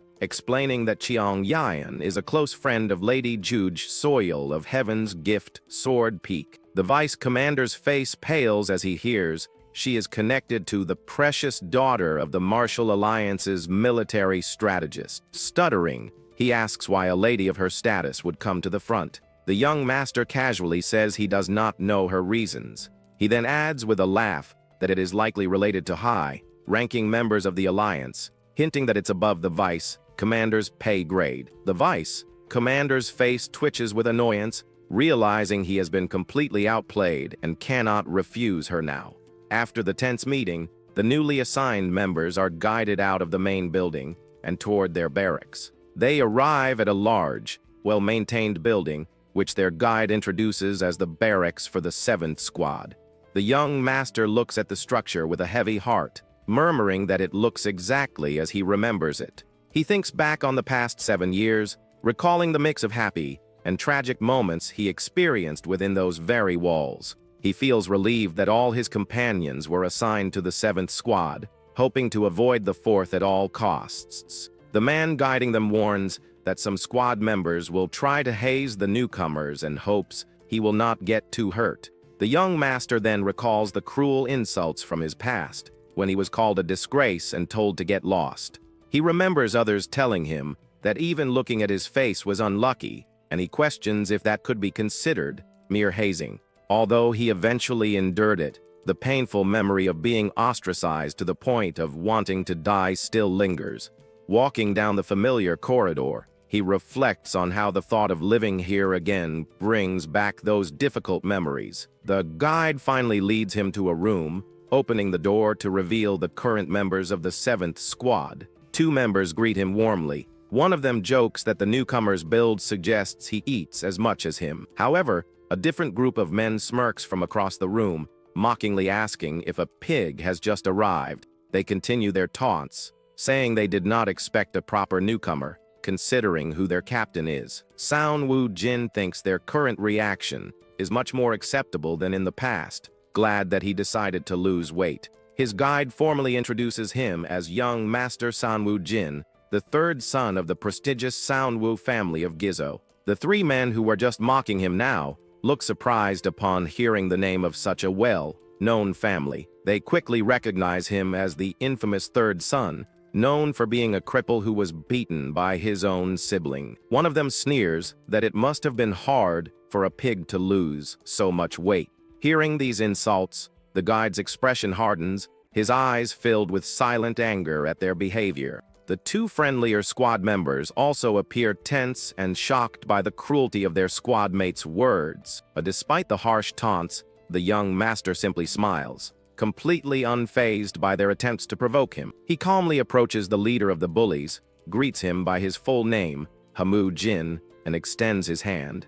The bully is stunned that the newcomer knows who he is. San Woo Jin confirms it and immediately challenges him to a fight. Before Hamu Jin can react, San Woo Jin grabs him by the wrist, pulling him off balance. Without hesitation, he lands a powerful punch directly into the bully's stomach, the force of the blow echoing through the room. The impact sends Hamu Jin flying backward, but the young warrior maintains his grip, refusing to let go. Twisting his opponent's wrist, he uses the man's momentum to swing him around in a wide arc.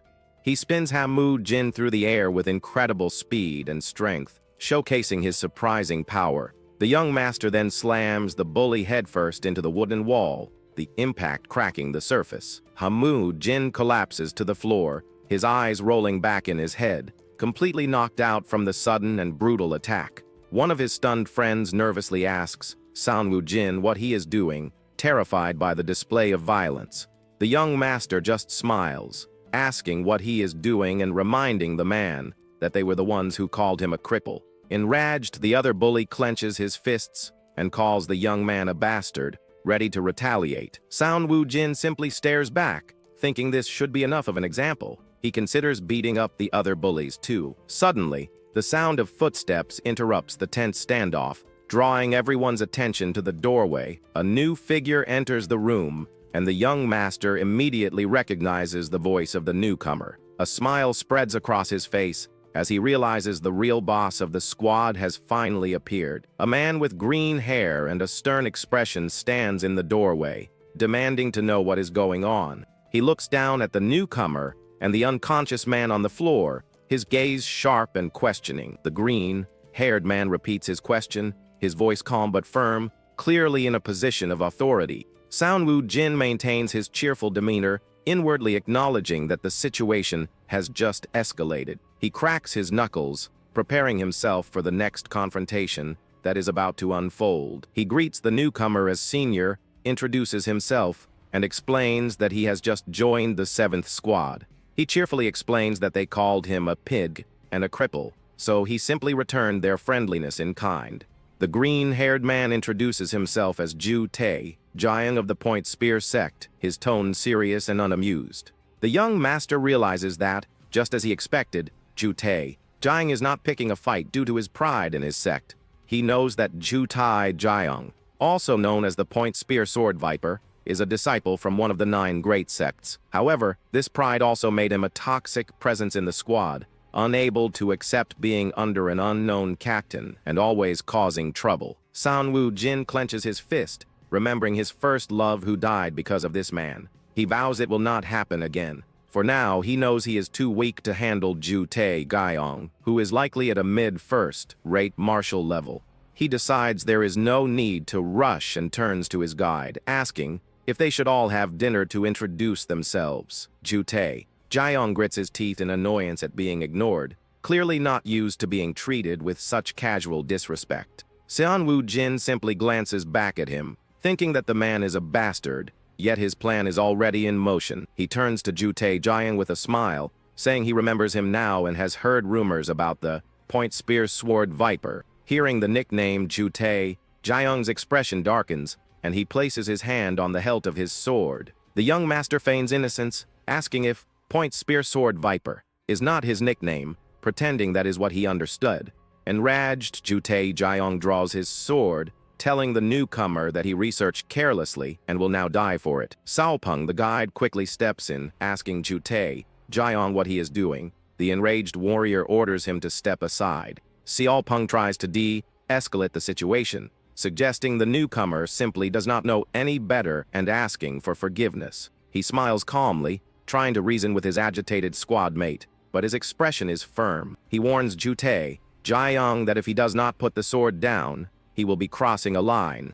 Ju Tae Gyeong scoffs, asking if Saopeng will really stop him from punishing a second-rate warrior who deceived a first-rate one. At that moment, Sanwoo Jin waves his hand with a laugh, cheerfully apologizing and admitting that he was rude. He adds that a first-rate warrior was acting carelessly towards their peak-level captain, so he assumed Ju Tae Gyeong would not mind. The 2 friendly squad members burst out laughing, exclaiming that a real big shot has just joined their ranks. Sanwoo Jin continues to taunt him, saying it will be hard for Ju Tae Gyeong to ever catch up to the captain's level. The green-haired warrior's face darkens with rage as the newcomer's words hit their mark, asking if he will take responsibility for his claims. The young man simply smiles and asks what Ju Tae Gyeong will do if he can indeed back up his words.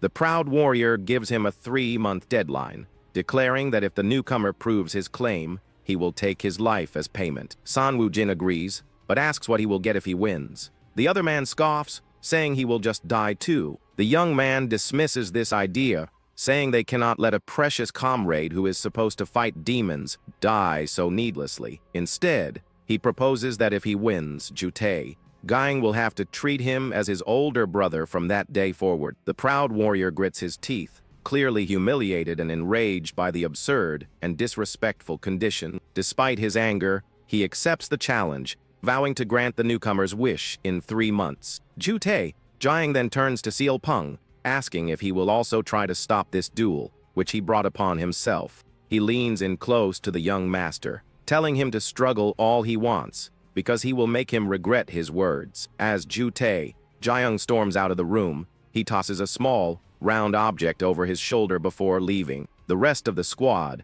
including the bullies and the friendly members, quickly follows him out, eager to see what happens next. The 2 men who initially welcomed the newcomer laugh, saying how refreshing it is to see someone stand up to Ju Tae Gyeong. Sanwoo Jin knows that Baisa Young is a disciple of a secret sect that fell due to a past tragedy involving Ju Tae Gyeong's sect. The other man laughs, saying he liked the newcomer from the moment he saw him and felt they would get along well. Sanwoo Jin is surrounded by Baisa Young and Bai Jongwon, remembering them as the close friends who died saving him in his past life. With tears in his eyes, he makes a silent vow that in this life, he will absolutely not let them die. Saopeng approaches, asking if he will be all right and warning him that Ju Tae Gyeong is not to be taken lightly. The young master just smiles and asks the captain to train him, declaring that he is prepared to be worked to death. He adds that since he is just a squad member now, the older captain should feel free to speak comfortably with him. The captain agrees with a smirk, warning the young man that since he asked for it, he will be worked until he wishes he were dead. Baise Young warns him that he does not know what he is asking for, explaining that the captain's training is for peak level masters. The young man smiles, thinking that he has already done it before. This time, he plans to share the good thing with his friends. He then turns to Baisa, young and playfully questions his confidence, saying he seemed like a real man at first glance. Provoked, Baisa, young shouts that there is no way he lacks confidence, claiming to be sure of himself in everything. He strikes a confident pose and declares that he will gladly join the training to prove his words. The muscular man, Beijong Guan, laughs and says he would like to join too, but he already has a grand dream of his own. He explains his goal is to crush demons with external martial arts trained to the extreme, leaving no time for other pursuits. Sanwoo Jin's eyes light up with excitement, and he asks the senior if he could teach him those amazing external martial arts. The big man is caught off guard, blushing as he stammers and asks if the newcomer is serious about learning from him. Sao Peng reminds him that during the squad selection, Sanwoo Jin mentioned wanting to see whose skin was harder, his or a demon's. Hearing this, Beijong Guan gets even more excited. The young master leans in, admitting it was a lie, but he does have a goal. He enthusiastically describes his dream of flying like a cannonball with a hardened body to body, slam and shatter demons. Beijong Guan looks mesmerized, imagining himself flying through the air to smash demons into pieces with his body. The young master continues, saying that if he could achieve that, people would give him cool nicknames like Iron God Matir. Beijong Guan repeats the names to himself, his eyes wide with excitement and a blush spreading across his face. Sanwoo Jin smiles to himself, knowing his friend is completely hooked on the idea now. A simple but effective trap. The following day, the training begins deep within a lush, green forest. Captain Selpeng leads the small group of new recruits, including the young master and his two friends, along a winding path. Baisa Young, wearing a weighted vest, proudly declares that this level of training is nothing for a disciple of his sect. Standing beside him, Sanwoo Jin thinks that since he has already experienced this training, it should be a piece of cake. He confidently leaps onto a tree branch, telling his friends it is nothing much and that he will go on ahead. However, as soon as his foot touches the branch, it snaps under his weight, and he lets out a cry of surprise. Beijong Guan, perched on a branch above, calls out in concern, asking if his new friend is all right. The young master crashes to the forest floor, landing hard on his back with the broken branch on top of him. Lying on the ground, he realizes with a groan that he did this training in his past life only after he had lost weight.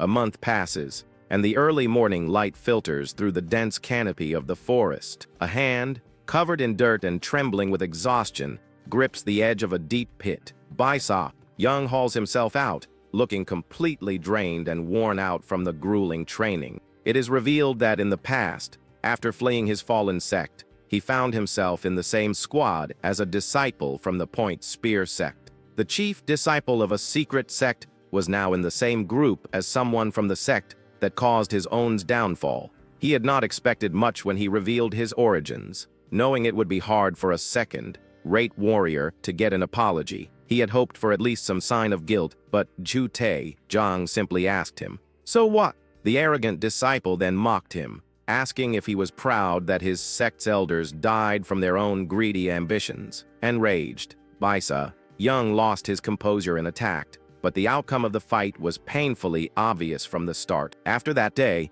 his life did not change much. He was still too weak to defeat even a single demon, let alone his arrogant squad mate. With his sect's internal cultivation method lost, he was left with no way to grow stronger. He felt powerless in an unfair world, his hands scarred from useless effort, but he refused to be pitied as a weakling. He drifted along without a goal, just another face in the squad, until one day everything changed. A seemingly crazy guy, Sanwoo Jin, joined the 7th squad with a wide, confident smile. This newcomer, who was only at a second-rate level and did not look like a martial artist, clashed with Ju Tae Zhang from day one. For some reason, this seemingly insane behavior was incredibly refreshing to the jaded Baisa Young. He ended up falling for the newcomer's provocation, pretending to be annoyed while secretly eager to join the intense training. But the very next day, lying exhausted on the ground, he realized he had made a huge mistake and was going to die. He groans in regret, thinking that if he had just kept his mouth shut, he would not be suffering like this. Meanwhile, Captain Seolpung effortlessly leaps through the treetops, his movements light and swift despite the weighted vest. Baisa, Young grits his teeth, frustrated that after a month, he can still barely keep up with the captain's pace. He pushes himself to his feet, determined not to give up, no matter how much it hurts. A cheerful voice calls out to him, breaking his concentration and making him look up in surprise. Sound Woo Jin, somehow full of energy, playfully asks if he is already frustrated after just a short time. He then laughs and says that at this rate, Baisa, Young might catch up to him soon, a clear taunt. The exhausted disciple glares at him, thinking he absolutely cannot lose to this guy, who is at the same level but carrying more weight. He is even more frustrated that the newcomer is learning his sect's secret movement technique so quickly. Just 3 days after the training started, Sound Woo Jin had approached him asking for help. In exchange, he had offered to teach him an internal cultivation method, recognizing the value of the secret movement technique. Fueled by this newfound rivalry, he pushes off the branch with renewed determination. He vows that he will not lose to that bastard, his eyes blazing with competitive fire. The squad's daily routine is intense. After the dawn sprint, they practice energy circulation, breath regulation, and weapons training. After their meal, the 3 men gather to practice external martial arts, pushing their bodies to the limit. In the evenings, the squad members take turns sparring with each other, honing their combat skills in friendly matches. The next day, the grueling cycle repeats, leaving them utterly exhausted but growing stronger. After another day of training, San Woo Jin and Bei Zhang Guan return, greeted by the captain who notes their late arrival. A female squad member praises the young master, saying he is amazing for being better than he was yesterday. He laughs it off, saying it is nothing compared to the captain's strength, humbly deflecting the compliment. He then recalls young lady Nasio, Yu from his past life, who warmly embraced him when everyone else called him a pig.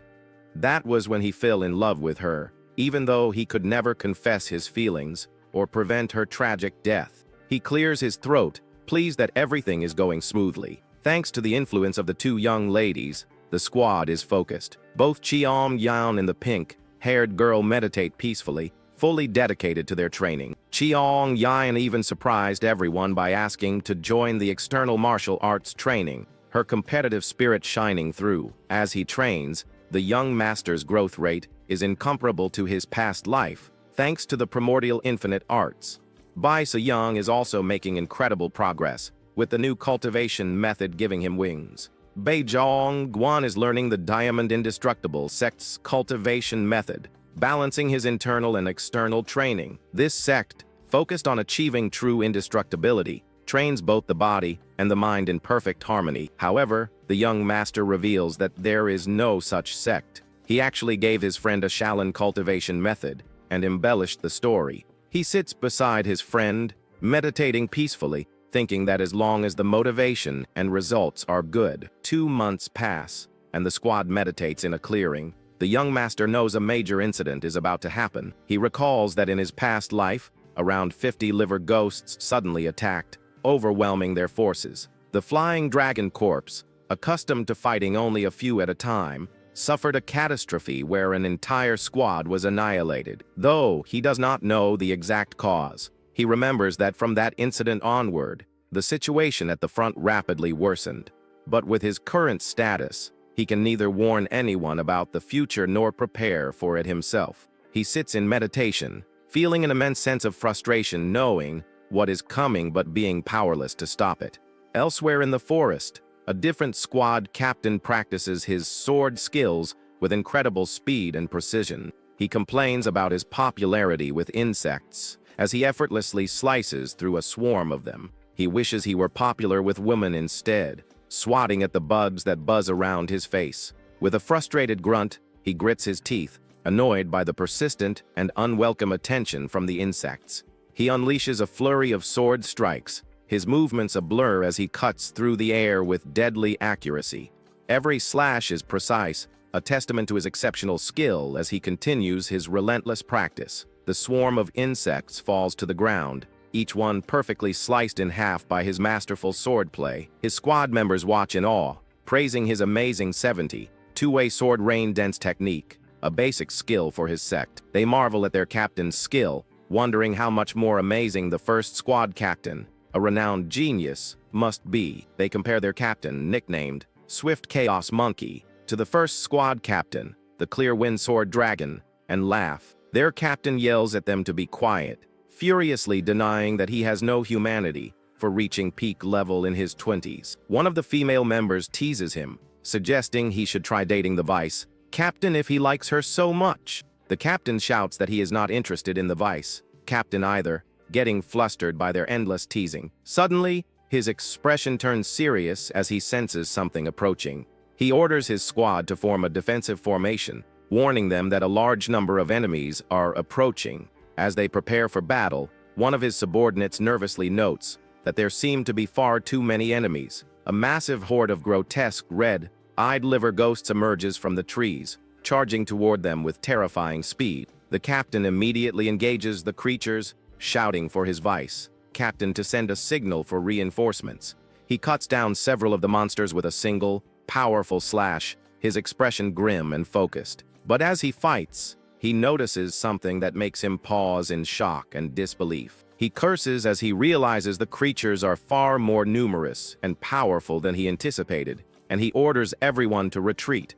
At that moment, 3 powerful blasts of energy erupt in the distance, signaling the presence of at least 3 mid-level demons. Warriors run desperately through the forest, trying to escape the overwhelming horde of monsters pursuing them. One of the squad members turns to face a charging ghost fiend, preparing to hold it off. The creature is relentlessly focused on its target, swinging a powerful clawed hand without hesitation. With sweat dripping down his face, the young man raises his sword to defend against the fierce attack. He manages to dodge the main blow, but the creature's arm still grazes him, tearing his sleeve. Before he can counter, the fiend catches his sword blade with its bare hand, stopping the weapon cold. The creature's glowing eyes fix on him, revealing the usual tactic is a 2-person feint. As the fiend is distracted, another warrior approaches from behind, ready to land a decisive blow. He drives his sword forward, aiming for the creature's unguarded back,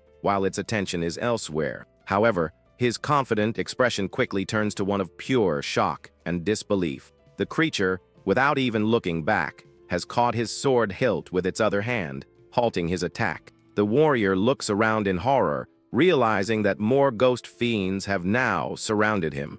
This is the first time the 6th squad has ever faced such a large number of these monsters. The standard tactics are failing, forcing each member to fight 2 or more ghost fiends alone. The captain shouts in frustration as the chaos spreads, his comrades being quickly overwhelmed. The squad's formation breaks completely, and cries for help echo through the dark woods.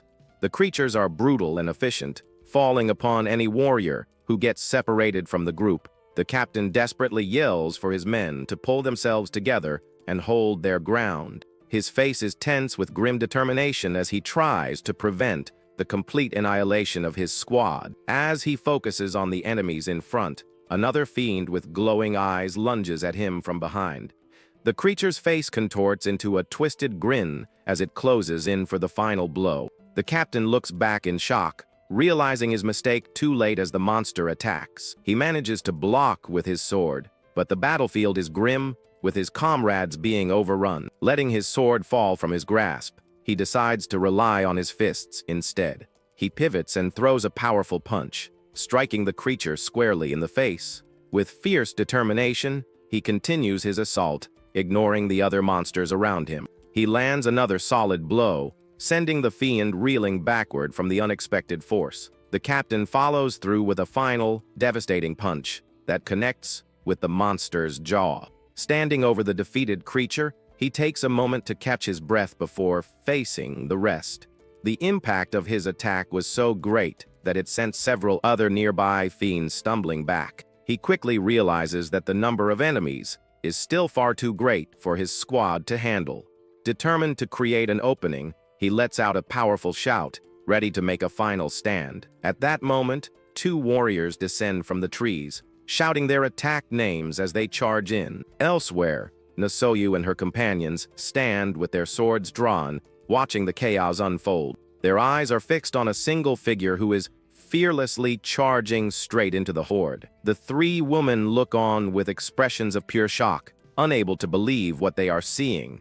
The young master's two friends, however, watch the scene unfold with confident smiles. San Woo Jin is now completely surrounded by the shadowy fiends, but he shows no fear. He quickly grabs one of the creatures. He then starts running, throwing the monsters aside. The captain recognizes the newcomers as the 7th team, realizing their arrival has created a path for retreat. He immediately turns and orders his own squad members to run away at full speed while they have the chance.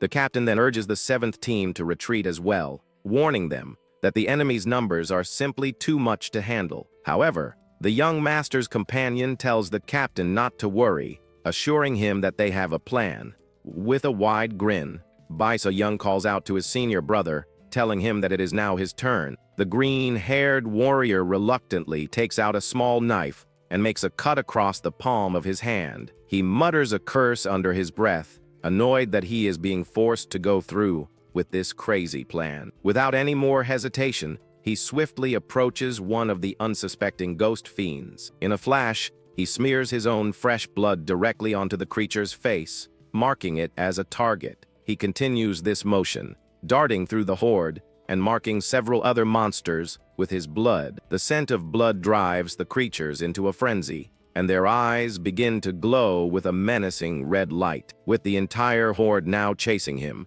he turns and runs while screaming curses at San Woo Jin. Captain Cheong-won sees that he is fast enough to avoid being caught, and his plan seems to be working. He tells his squad that other teams will arrive soon, so they should assist the 6th team and take down a few enemies. Feeling a renewed sense of hope, the captain cracks his knuckles and announces that he will take the lead. He then charges forward into the fray, telling his remaining squad members to follow him closely. A brief memory flashes, showing a powerful martial artist who is surrounded by a serene, glowing aura. San Woo Jin recalls his past life and the great tragedy that unfolded in this very forest. He remembers the powerful warriors who were present at the time. In his past, all he could do was encourage those around him. But in this new timeline, he never gave up on changing the future that he remembered. From the moment he returned, he spent every single day working hard and encouraging his friends. Today, the small changes he made through his layered efforts have finally started to bear fruit. The gap he created was just enough to save his comrades, who now laughed together in relief. The ghost fiend attack, which should have left only the captain as a survivor, ended with minimal casualties.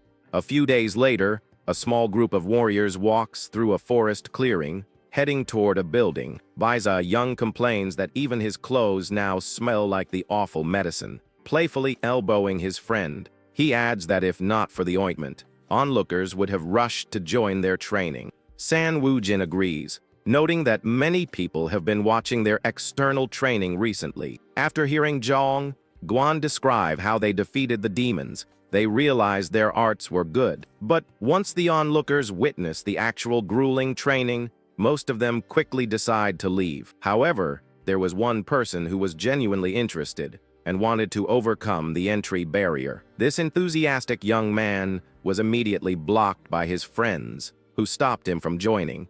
The young master just smiles, admitting that he honestly cannot say the training looks pleasant. At that moment, a group of women walks by, and the onlookers recognize them as members of the Dang family. One of the women, with flowing pink hair, carries herself with an impressive and elegant aura. Another woman, Miss Tang, also draws the attention of everyone present with her striking appearance. Tang Yon's beauty is so captivating that it seems as if the world turns dark and she becomes the only source of light. One of the onlookers admits that while he wants to claim his own Na Sioyo is the fairest, he thinks that to match Tang Yon's looks, one needs to be as handsome as Jagal Sioyo. A man approaches the group and introduces himself as Myong Sayan, the vice leader of the 3rd squad. He admits that until now, he thought they were just wasting their time with their intense training. However, he now realizes their efforts were worthwhile and apologizes for looking down on them.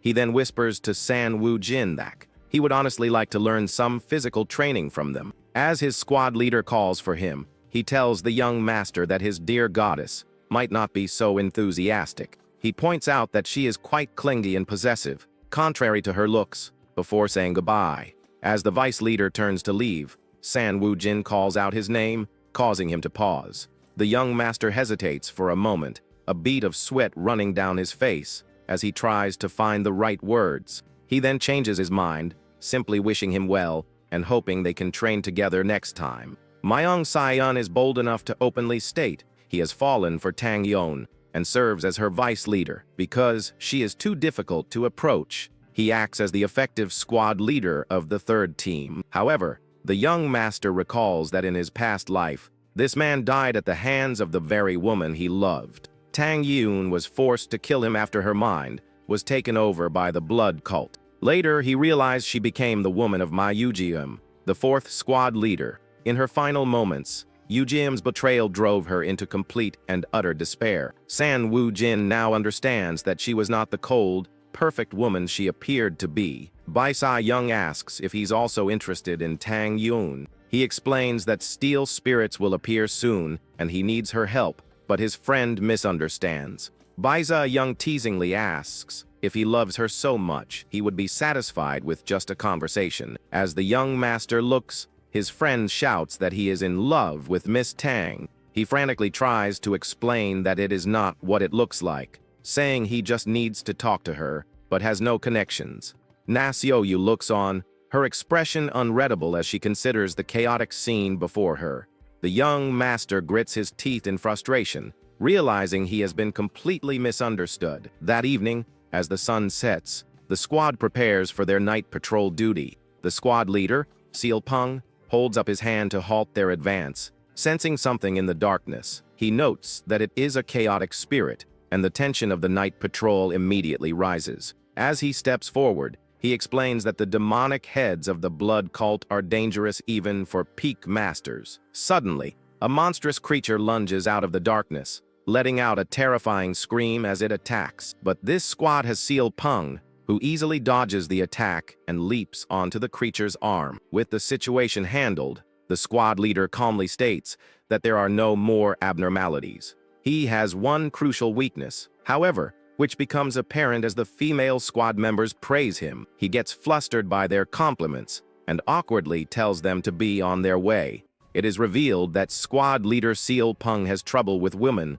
or more accurately, he fears them. The women of his squad smile knowingly, thinking that if it were not for his fear, he would be perfect. San Woo-jin remembers from his past life that the captain only overcame this fear after they lost someone. To prevent that from happening again, he knows he must take care of the one responsible for it. But everything comes back to Jut Jae-young, the arrogant man who constantly undermines the captain. Bai Se-young reminds him that his fight with the green-haired warrior is in just 2 weeks and asks if he can do it. The young master simply smiles and says he's trying his best. The captain then intervenes, speaking of his problem that it's his inner ki and that it takes years to become strong. She points out that San Woo-jin is a strange individual, as his mind has surpassed that of a first-class one. Bai Se-young tells his friend to just let them in on his secret plan, since they are the only ones listening. The young master explains that he has an elixir from his father that will increase his ki by about 10 years. The captain correctly guesses that the elixir must have an issue with its purity, which is why he has not taken it. San Woo-jin confirms this, saying that if he consumed it, about half of his total ki would be external.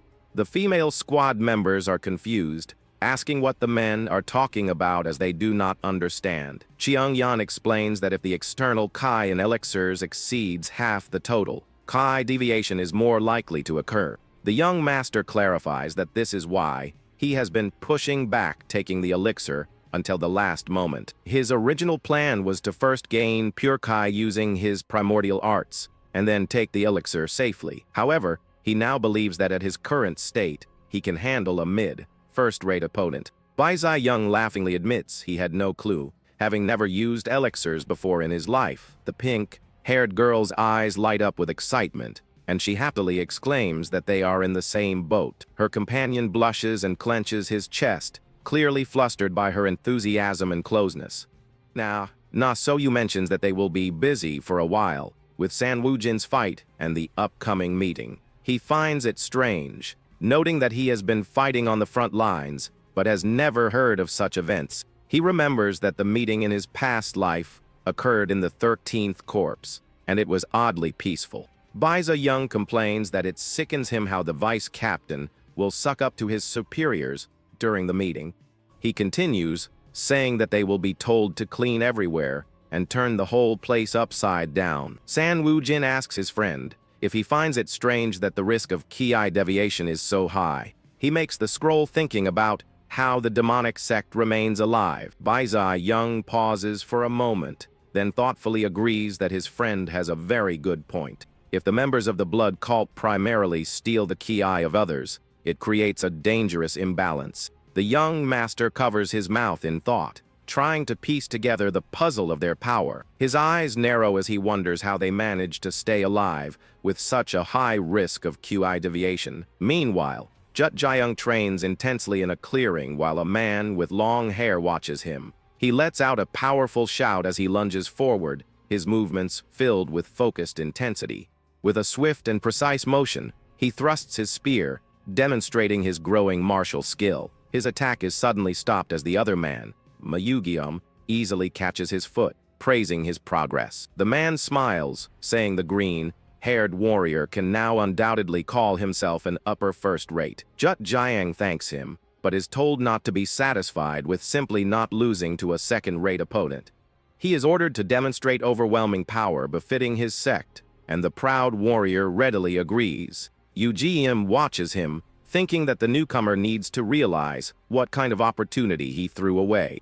His expression darkens as he vows that San Woojin will pay for having the audacity to refuse him. In a room, someone asks if it's true that inexperienced recruits defeated a chaotic spirit. Our boy then explains that Qiangian defeated the demon, and he couldn't do anything because he was weak. But the other guy says it was our protagonist who distracted the creature and saved everyone's lives. Our boy. Then he goes on to say that he just followed what he was told to do and pierced the monster's mouth.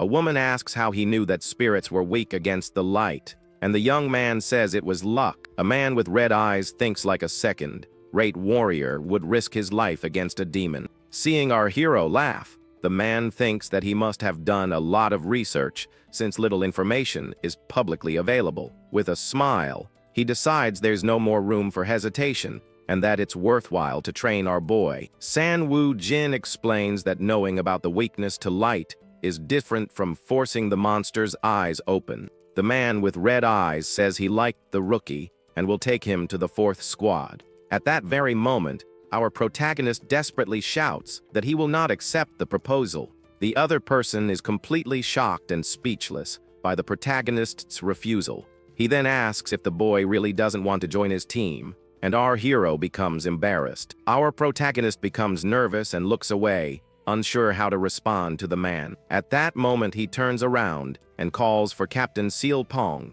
who was sitting observing everything. Our hero says he's always wanted to join his squad ever since he researched the front lines and begs to be accepted. With that, the captain of the 7th Squadron is completely shocked and points to himself in disbelief at what he heard. San Woojin explains that he can destroy monsters even with the kai of a sword using only kicks and punches.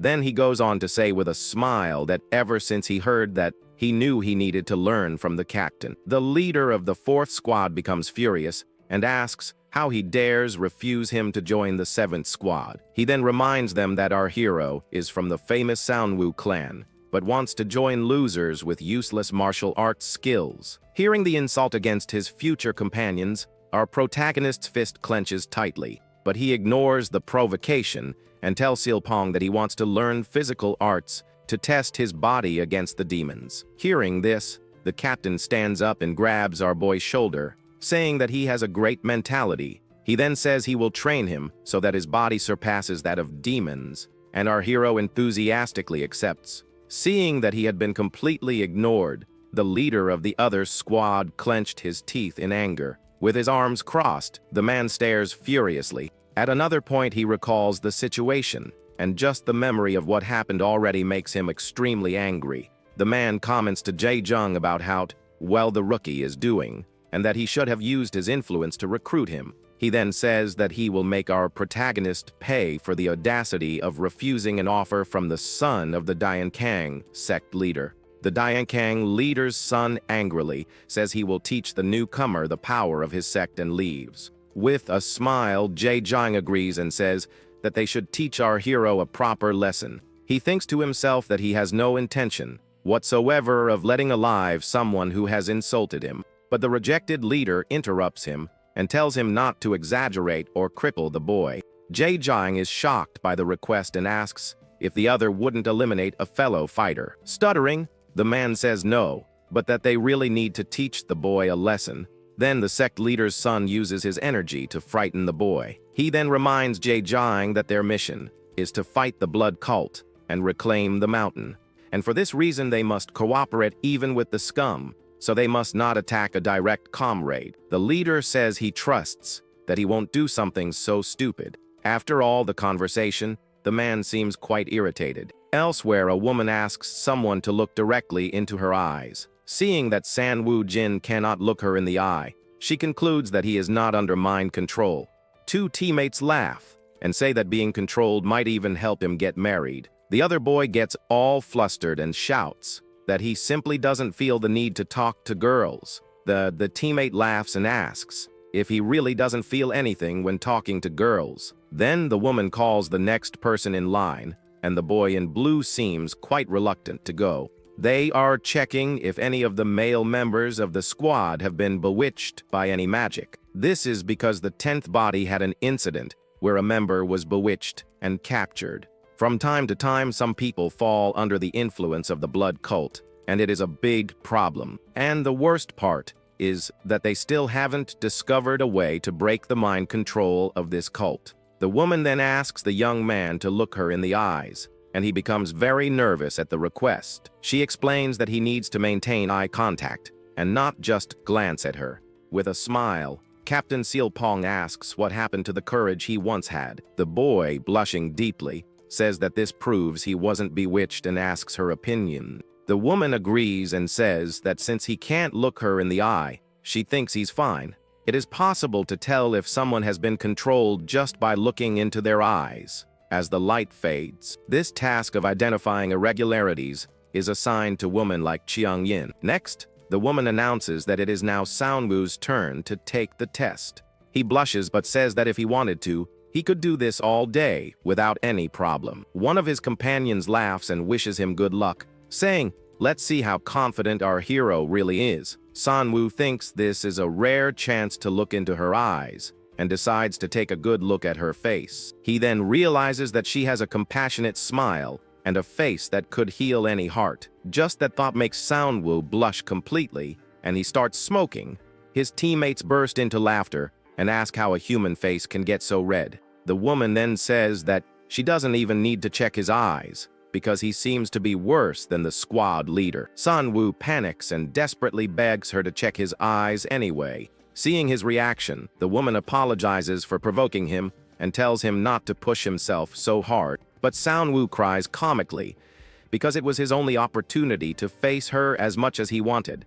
At that point, one of the boys asks the vice leader if she also checked Chiang Yin's eyes. Sanwoo looks at the others who are talking. Sanwoo thinks he's never seen her face completely, and that she said she has a scar. But even with that excuse, he still feels that the girl is hiding something else from him. The vice leader then reveals that she has already seen her face, and that she has no choice but to hide it. She then explains that if Chiang Yin didn't hide her face, it would cause enormous confusion. Sanwoo is confused as to why the girl with blue hair would need to hide her face. Captain Sealpong then warns that he has heard rumors that it may not be just a spider spirit this time. These creatures are strengthened by blood, and the one they had faced before had already consumed 5 people. Sanwoo then approaches the 2 girls and asks what their plans are for the rest of the day. Upon hearing that they will only be training near the barracks, our Seonwoo lets out a sigh of relief. He then remembers that in his past life the pink-haired girl died around this time. Therefore,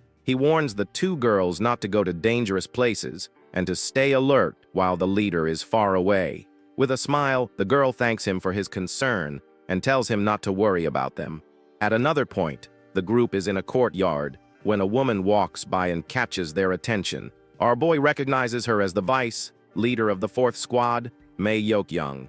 Apparently, she is one of the important people our protagonist has been keeping under observation. He remembers that in the other timeline, she was eliminated by the spider spirit, and this worries him. The deputy leader mentions that she is looking for a member of her squad named Sun Herring. Our protagonist offers to let the girl know if he finds her, and the woman thanks him for his help.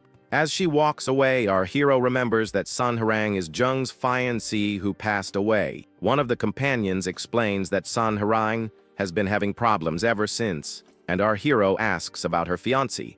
The other boy says that he left to fight the 7 misfortunes a little before our boy arrived. Apparently, it's quite common on the front lines to lose a love and then soon find a new interest. Our protagonist becomes thoughtful about the situation and says it's a shame things are like that there. Suddenly, he remembers that in a past life, the pink-haired girl went to comfort someone in the forest and was attacked. With this memory, he realizes that the person who was comforted was Sun Herring, and the danger is real. Seeing the desperate look on our boy's face, his teammates ask worriedly what's wrong. Our protagonist then says he has a bad feeling and that they need to find Sun Herring now. The 3 run desperately into the forest, and one of the boys asks if they will be all right alone. The other companion asks if he is afraid, but the boy says that the forest is very dangerous these days. But the other says that they can handle some spirits, and if everything goes wrong, they just run away. With no time to lose, our hero runs through the forest shouting Sun Herring's name without stopping. They then stop on a branch, and our protagonist suggests that they split up to search. At that same instant, a terrifying scream echoed throughout the forest, putting the group on alert. Without thinking twice, our protagonist yells for them to go and runs towards the sound, running with a determined expression. Our boy realizes that something is very wrong. Soon they find a horde of spirits surrounding and attacking a person lying on the forest floor. At that moment, one of the companions uses his indestructible charge and sends the spirits flying with a single blow. Our protagonist also joins the fight and starts punching and kicking the creatures to help his friends. After the commotion, the 3rd boy lands on a branch while the others finish dealing with the monsters. With a look of regret, our hero realizes that they arrived one step too late to save the girl. The 3 find Sun Herring's body and lament that she would be alive if they had been faster. Our boy wonders how she could have become so ill in such a short time against weak spirits. With a serious look, he approaches the body to investigate. He then notices fang marks on her neck and realizes that the spider spirit has been there. At that same instant, he desperately yells for his friend to move away from the body and get out of the way.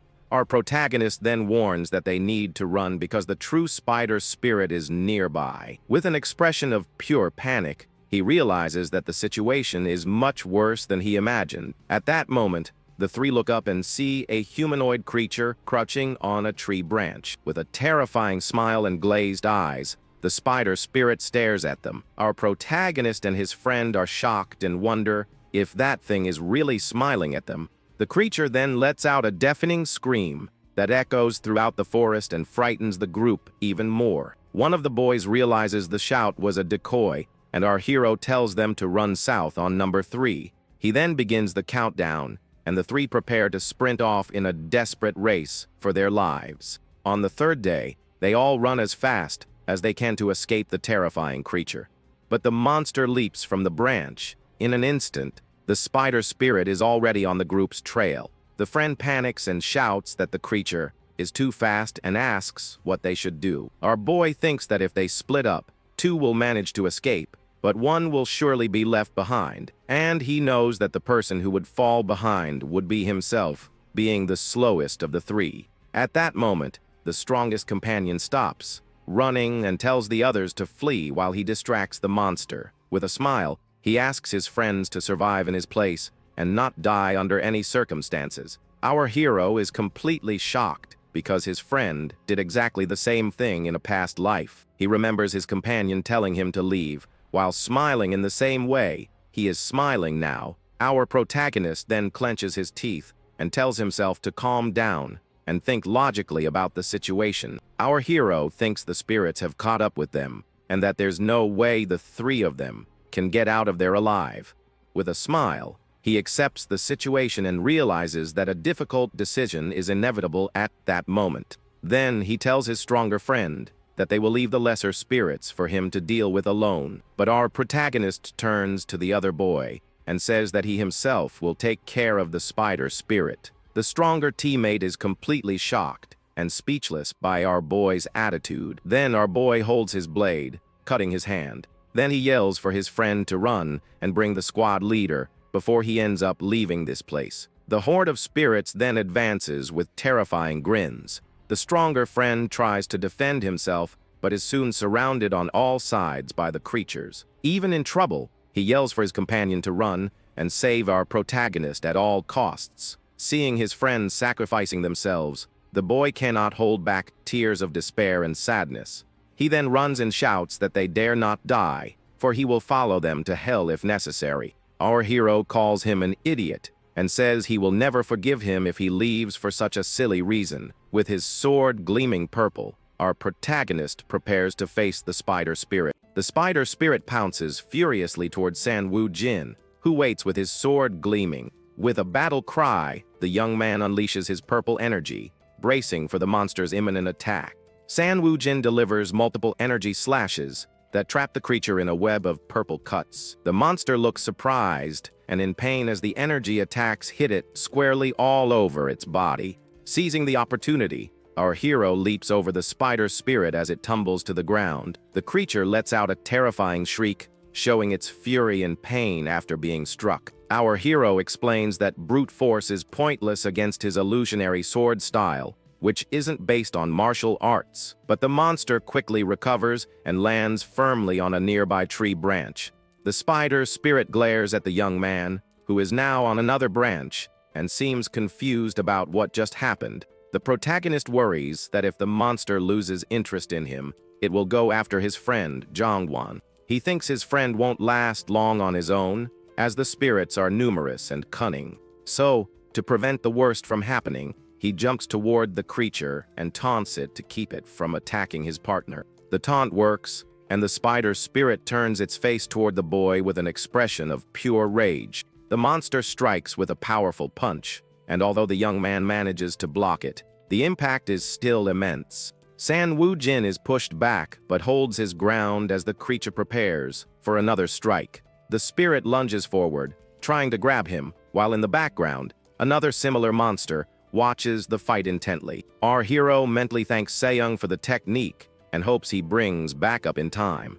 The creature lets out another deafening scream as the two continue their deadly clash in the forest. Meanwhile, Jongwon is in a tight spot, getting grabbed and pinned down by the smaller spirits. He struggles to break free, but the monsters give him no slack and continue their relentless assault. Jongwon manages to break free from the smaller spirits, throwing powerful punches and pushing the creatures away. But he's already sweating and looks exhausted from fighting so many enemies at once. San-Woo Jin notices his friend is running out of steam, and he himself isn't sure how much longer he can last. He doubts he can survive until Seyoung brings the squad leader, as the situation is looking pretty dire. The protagonist thinks that the monster is strong and his sword can't pierce it, but its eyes and mouth are weak spots. He feels the pressure, knowing he has no opening to use his sword, and that if he gets caught, it's all over. The guy grumbles that he'd rather take on a chaotic spirit at night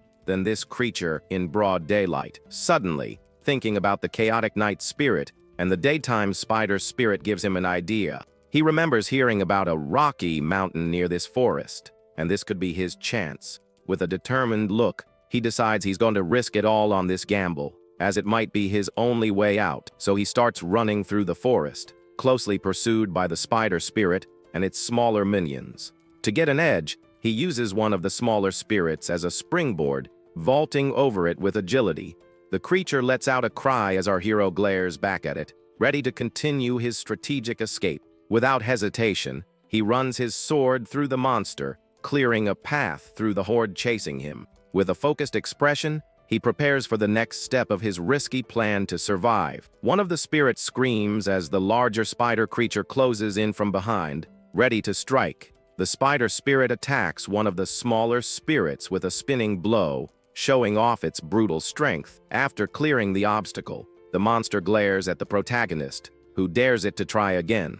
We see our hero fighting against several spirits at once, wielding his sword with masterful skill. The spider spirit lunges forward once more with its sharp claws. The smaller spirits attack in a swarm, but the protagonist defends himself with agile movements of his sword. With a precise strike, he hits one of the monsters in the shoulder while preparing for the next attack. Our hero glances back with a serious look, maintaining his combat stance with his sword in hand. Suddenly, he throws a sharp object that hits another spirit further away dead-on. Seeing its minions being defeated, the main spider creature lets out a terrifying shriek of pure fury. In a spinning motion, our protagonist takes out several of the smaller spirits that had surrounded him. He then runs toward a rocky mountain and throws a few rocks to divert the monster's attention. His plan leads him to the entrance of a dark, deep cave that seems to be the perfect spot. The young man runs into the darkness as the spider creature follows,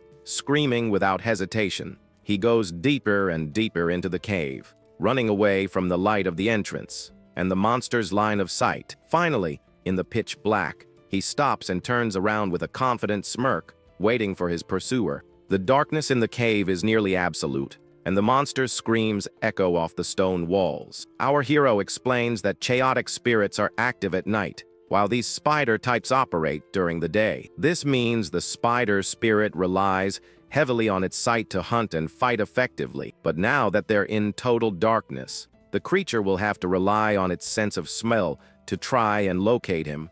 The monster screams desperately, now unable to see its target and completely lost. The protagonist can't see anything either and knows the situation is dangerous for both of them. He then calms himself and remembers his leader's training to focus and sharpen his senses. With a bloodied hand, he concentrates, trying to feel any movement from the monster in the darkness. He knows he only gets one shot and will wait for the exact moment the creature lunges to make his move. He focuses, telling himself not to be hasty and that he needs to sense the monster's location. He then calms his mind and tries to feel the flow of energy in the area to predict the creature's next move. With that, he lets a few drops of his blood fall to the ground to act as bait for the spider spirit. His eyes gleam with determination as he waits for the perfect moment to execute his risky plan. The instant the monster moves, he yells, "Now's my chance," and readies his sword, which glows with a blue light. With a swift and precise motion, he lunges forward and delivers a powerful strike into the total darkness of the cave. The attack lands a direct hit, and the spider spirit lets out a deafening scream of pain. The creature continues to shriek, and our hero, relieved, realizes his plan worked perfectly. He then breaks into a smile of pure relief, but also exhaustion. After all the tension of the fight, the young man clenches his fist. Still feeling the adrenaline from the battle, he just fought against the monster, but he knows it's no time to relax and starts running out of the cave to help his friend. Outside, Jongwon is still fighting bravely against the smaller spirits that surround him on all sides. He looks surprised as one of the spirits approaches and braces for the impact of the attack. Just then, Jongwon hears his name and sees San Woo Jin running toward him to help in the battle. With a huge smile on his face, our protagonist shouts to his friend that they need to head back now. Suddenly, the other friend who went for help shows up and starts chewing them out for staying behind. He says he's just really glad they're alive, and the three of them hug, relieved to be reunited. Then, the three of them notice someone else arriving and look up to see who it is. It's the squad leader, Seal Pong, who has finally arrived on the scene with a serious expression on his face. He praises our hero, saying it was impressive that he managed to hit the monster, especially for a rookie. The protagonist looks serious and says he has something to ask the squad leader right then and there. He asks the leader to keep it a secret that he defeated the monster, as he doesn't want to attract attention. The leader warns him that he won't get any credit or fame that way, but the young man smiles and says that's fine. With a satisfied grin, He states that just surviving alongside his comrades is enough for him. Later, we see the protagonist walking alone through a dark forest at night. Suddenly, he seems to be in a nightmare and cries out desperately for his leader, Seal Pung. His eye is wide with terror as sweat drips down his face, showing his utter despair. In the dream, he finds himself alone in a dark clearing, sensing that something terrible is about to happen. He looks up with an expression of pure horror, as if reliving a major trauma. The nightmare scene is one of pure destruction, with fire and chaos everywhere, and silhouettes of people falling. We see the body of an injured person amidst the flames, revealing the tragedy he's reliving. The person's face is revealed, and she's smiling despite being gravely injured in the middle of the fire.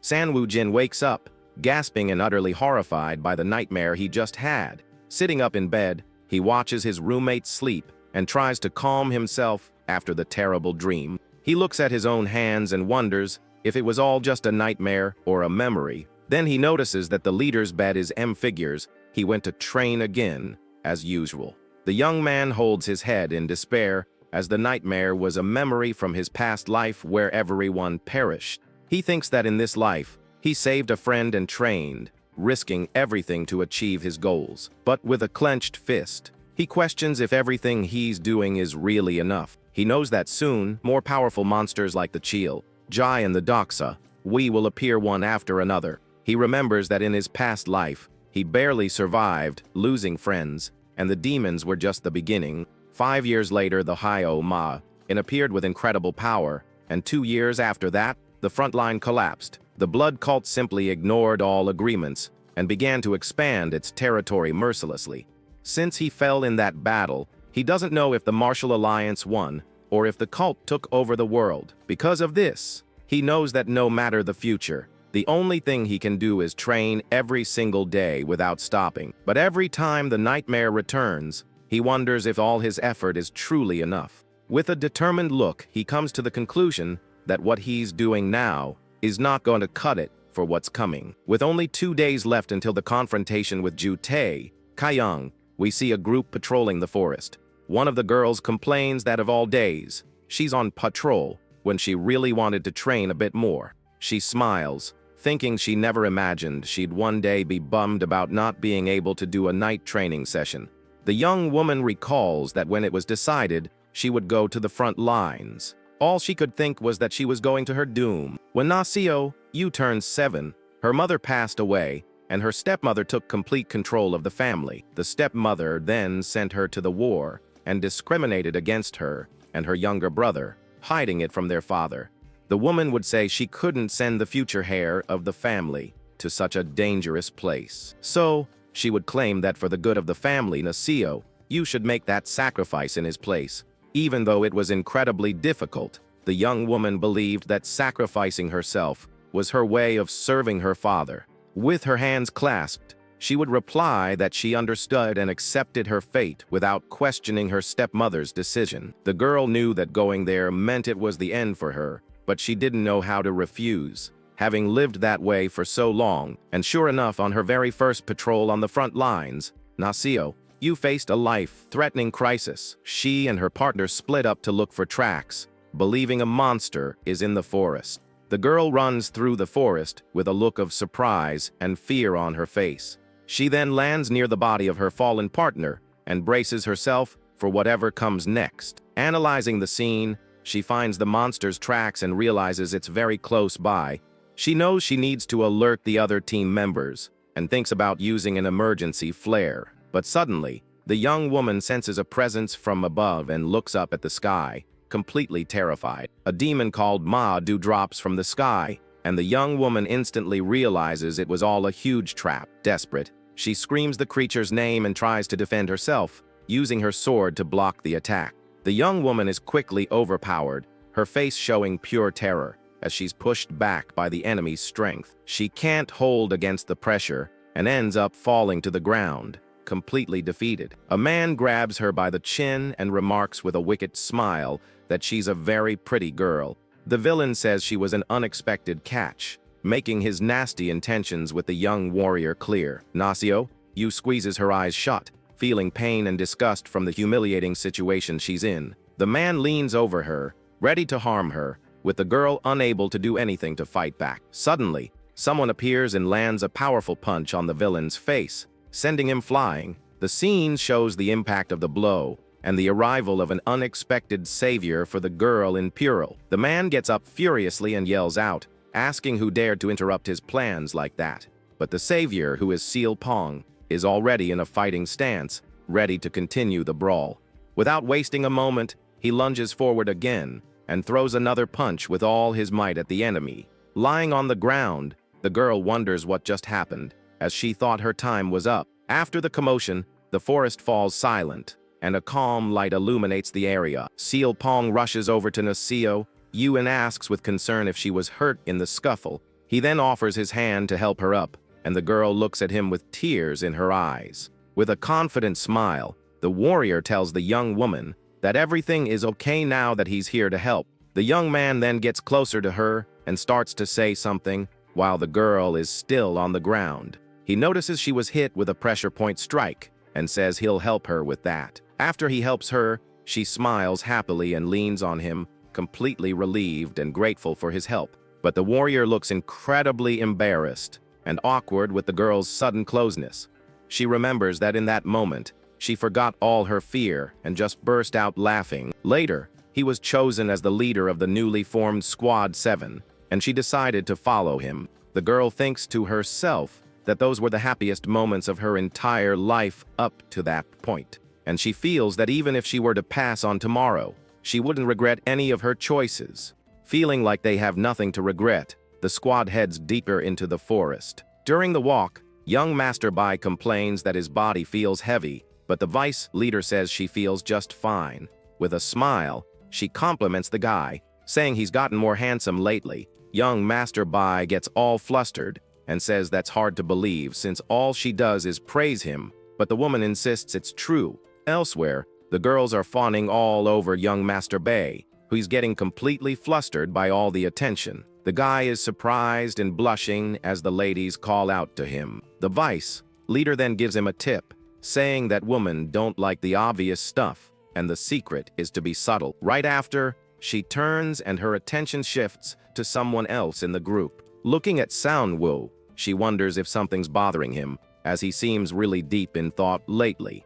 She figures everyone thinks it's because of the duel, and the squad's whole vibe feels heavy because of him. Thinking of Yaon, the vice leader remembers a conversation that still really bothers her. Meanwhile, somewhere else, Yan is chatting with her friends, and one of them says she was right about something. The vice leader mentions that at first, she thought Sanwoo and Yaon were a couple or had feelings for each other. She first thought this when she saw Yaon join the 7th squad, right after our hero did. The pink-haired girl agrees, saying she thought the same thing, but after seeing Yaon's face, she felt sorry for her. The two then look at Yaon, waiting for her to respond to this whole conversation. With a blushing face, Yaon confesses to her friends that she likes young Master Soundwoo. The sudden confession leaves the other two girls completely shocked and speechless. The vice leader tries to play it down, saying she also likes him as a treasured member, but Yaon is direct, stating that she likes Sanwoo as a man, leaving her friends even more stunned by the revelation. The vice leader is taken aback by the answer, and Yaon says he seems interested in her, but not as a woman. Instead, his interest is of a different kind, something she's still trying to figure out. She tells them she liked him even when he was chubby, and that her feelings haven't changed. Her friend then asks why she doesn't do anything about it, but Yaon doesn't know what to say. The girl suggests she show her face or get closer so he'll finally notice her, but Yaon just smiles and says she's happy, just watching the guy from a distance for now. This response leaves her two friends completely speechless, not knowing what to say. The vice leader thinks that after hearing this story, she can't meddle in their business. Suddenly, a hand appears from between the trees, interrupting their conversation. It was their leader, Seal Pong, who pops out of nowhere, putting the entire squad on high alert. Our protagonist and the vice leader realize something strange is going on. Without a second thought, the leader sprints deep into the woods. He flies past our hero and the rest of the squad, who are left in the dust. From behind a tree, a desperate man appears, begging for help. The squad leader is surprised and stops to see what's happening. Meanwhile, the sun sets over the mountains and the forest. The man explains that he's from the Miao tribe, and that he's not a monster, but a survivor. He says the venerable poison is in bad shape, and that everyone is going to bite the dust without their help. The vice leader sums it up, saying they were saved by this person who is now on their last legs. Shilpong then speculates that it could be a ki deviation caused by training. One of the guys remarks that they came all the way to the front lines just to ask for help. On his knees, the man from the Mao tribe begs them to save his benefactor and his brothers. But suddenly, a voice cuts in, saying the story is obviously a lie. It's Chute Jiang, who doubts how they could have survived in a forest swarming with demons. The man defends himself, saying a scent given to them by the venerable poison scared the monsters away. Our protagonist gets curious and asks what kind of scent he's talking about. The man explains that the monsters hate this odor, which is why they don't come near them. He then shows a small pouch that contains the so called protective scent. Seeing this, our hero turns to the captain and says they should go check it out. Xianwu thinks that little pouch alone is worth the trip to investigate the situation. However, Jute Jiang gets annoyed and questions the idea of trusting an item that could be a fake. Our hero then argues that they know the layout of the forest, and that's useful. The guy gets furious and reminds them that the Blood Cult and the Martial Alliance have an agreement. With a smirk, our hero says that agreement isn't worth the paper it's written on, since they get attacked every single day. He taunts Jute Jiang, asking how a disciple of the Spear sect could say something like that, and he asks if he's forgotten their mission to attack the cult and take back the temple. Captain Sealpong then asks the tribesman how long it takes to get there. He thinks the timeline is too tight and says there's no guarantee the treatment will be successful. Furthermore, he warns that this is desertion and could lead to severe punishment. Our hero then smiles and tells them not to worry, because he didn't ask them to come along. With a smile, he says not everyone needs to go and suggests a small group for the mission. Besides, as for deserting their post, he has the perfect loophole for the situation. Our hero asks the man if there are monsters in the forest that absorb life energy. The tribesman confirms, terrified, and says those creatures are extremely dangerous. Knowing they are spider ghosts, he declares they must go hunt them down immediately. Faced with that argument, Captain Silpong agrees, saying this mission is now mandatory. Yaon then volunteers to go along, promising she won't fall behind on the way. The captain accepts, saying it'll be great to have the young Chiang, Yan, with them on the journey. Right after, he asks the vice captain to watch their six and apologizes for his absence. With a smile, she tells him to come back safe and says she'll be waiting for them. The farewell leaves Captain Seal Pong with a slightly worried expression on his face. But before they leave, Jute Jiang approaches and reminds our hero about their duel. He's not postponing the fight and even accuses the kid of running away to avoid it. Our protagonist laughs and says a duel with him means nothing compared to this mission. Utterly indignant at the response, Jute Jiang is left fuming and speechless. Paying him no more mind, the group takes off, running at high speed through the forest. As he's being carried, the tribesman is amazed by the group's incredible speed. Our hero notes that even in this situation, the young man has a pretty cheerful personality. He then remembers that in his past life, this same guy came asking for help but was turned away. Back then, since nothing changed, he thought it was just an insignificant encounter. But he remembers that after that,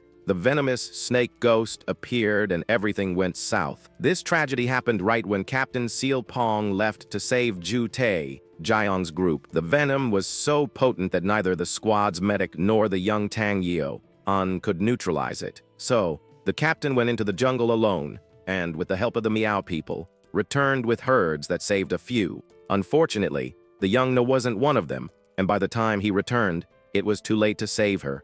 That incident changed everyone. The captain became cold, while our hero sought revenge through training. In the end, his leader became the Mad Wind's flying dragon, and he himself gained a top-tier skill. Now, he thinks that even if he isn't sure this young man is the same one who helped, it's worth a shot. The young Meow then takes the lead, guiding the group through the dark pathless forest. Yan looks up at the sky and feels relieved that at least the stars are shining tonight. Our protagonist seizes the moment and suggests to Young that they practice sensing things with their eyes closed. His friend scoffs at the idea, complaining that the situation is already tough, and now he's adding more training. The guide asks everyone to stick close, as the area is quiet because it's inhabited by snakes and insects. The group continues walking very carefully through the dark and silent woods, following the guide. Suddenly, our hero and his friend are startled by a swift movement in front of them. It was Captain Seal Pong, who acted fast and snatched a strange red creature out of the air. He identifies it as a triple vein corpse, and Yayon freaks out because it's a super rare venomous critter. The captain simply crushes the creature and says that apparently it's not so rare around here. The young Meow is impressed by his skill, and Seal Pong asks if that sort of thing is common in the area. The guide then warns that up ahead is the poisonous forest, with a swamp they would never. Lost in thought, our hero concludes that the Miao people are hiding here because of the blood cult. Seal Pong asks if the demons avoid the place because of the poison, and the guide confirms it. He also warns that a poison-spitting monster is about to appear, and they need to be careful. Our protagonist and Seal Pong get serious, and our guy thinks the venerable poison knows a lot about demons. Continuing on their way, our boy wonders who this mysterious person could be. The guide then explains that they need to use herbs to ward off dangerous snakes and insects.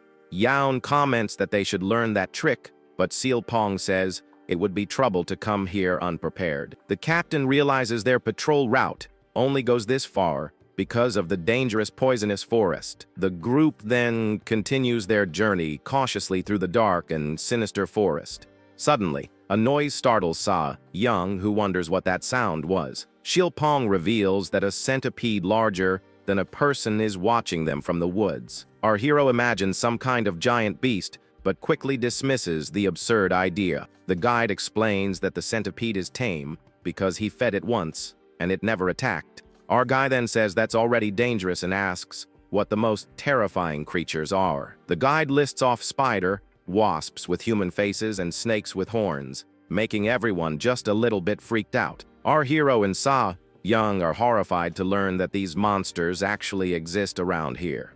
Young then asks fearfully if, by any chance, there are any dragons in the forest. The guy is relieved to hear from the guide that he's never heard of any dragons around there. But the calm doesn't last long, as the guide points out another danger, a black panther that has ingested poison. He describes how its claws and teeth are venomous, and that it's so strong that spears are useless against it. Suddenly, Seal Pong stops and says the panther is right there in front of them.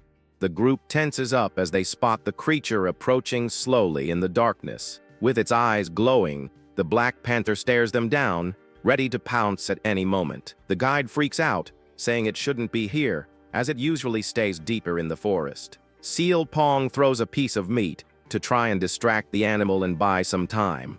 The panther approaches the food and sniffs it suspiciously, without taking its eyes off the group. Instead of eating the meat, it crushes it with its paw, showing it has no interest in it. Yaon wonders if they look tastier than the meat, as the panther continues to stare them down. Our hero thinks it's because they don't have the protective herbs on their skin, like the guide does.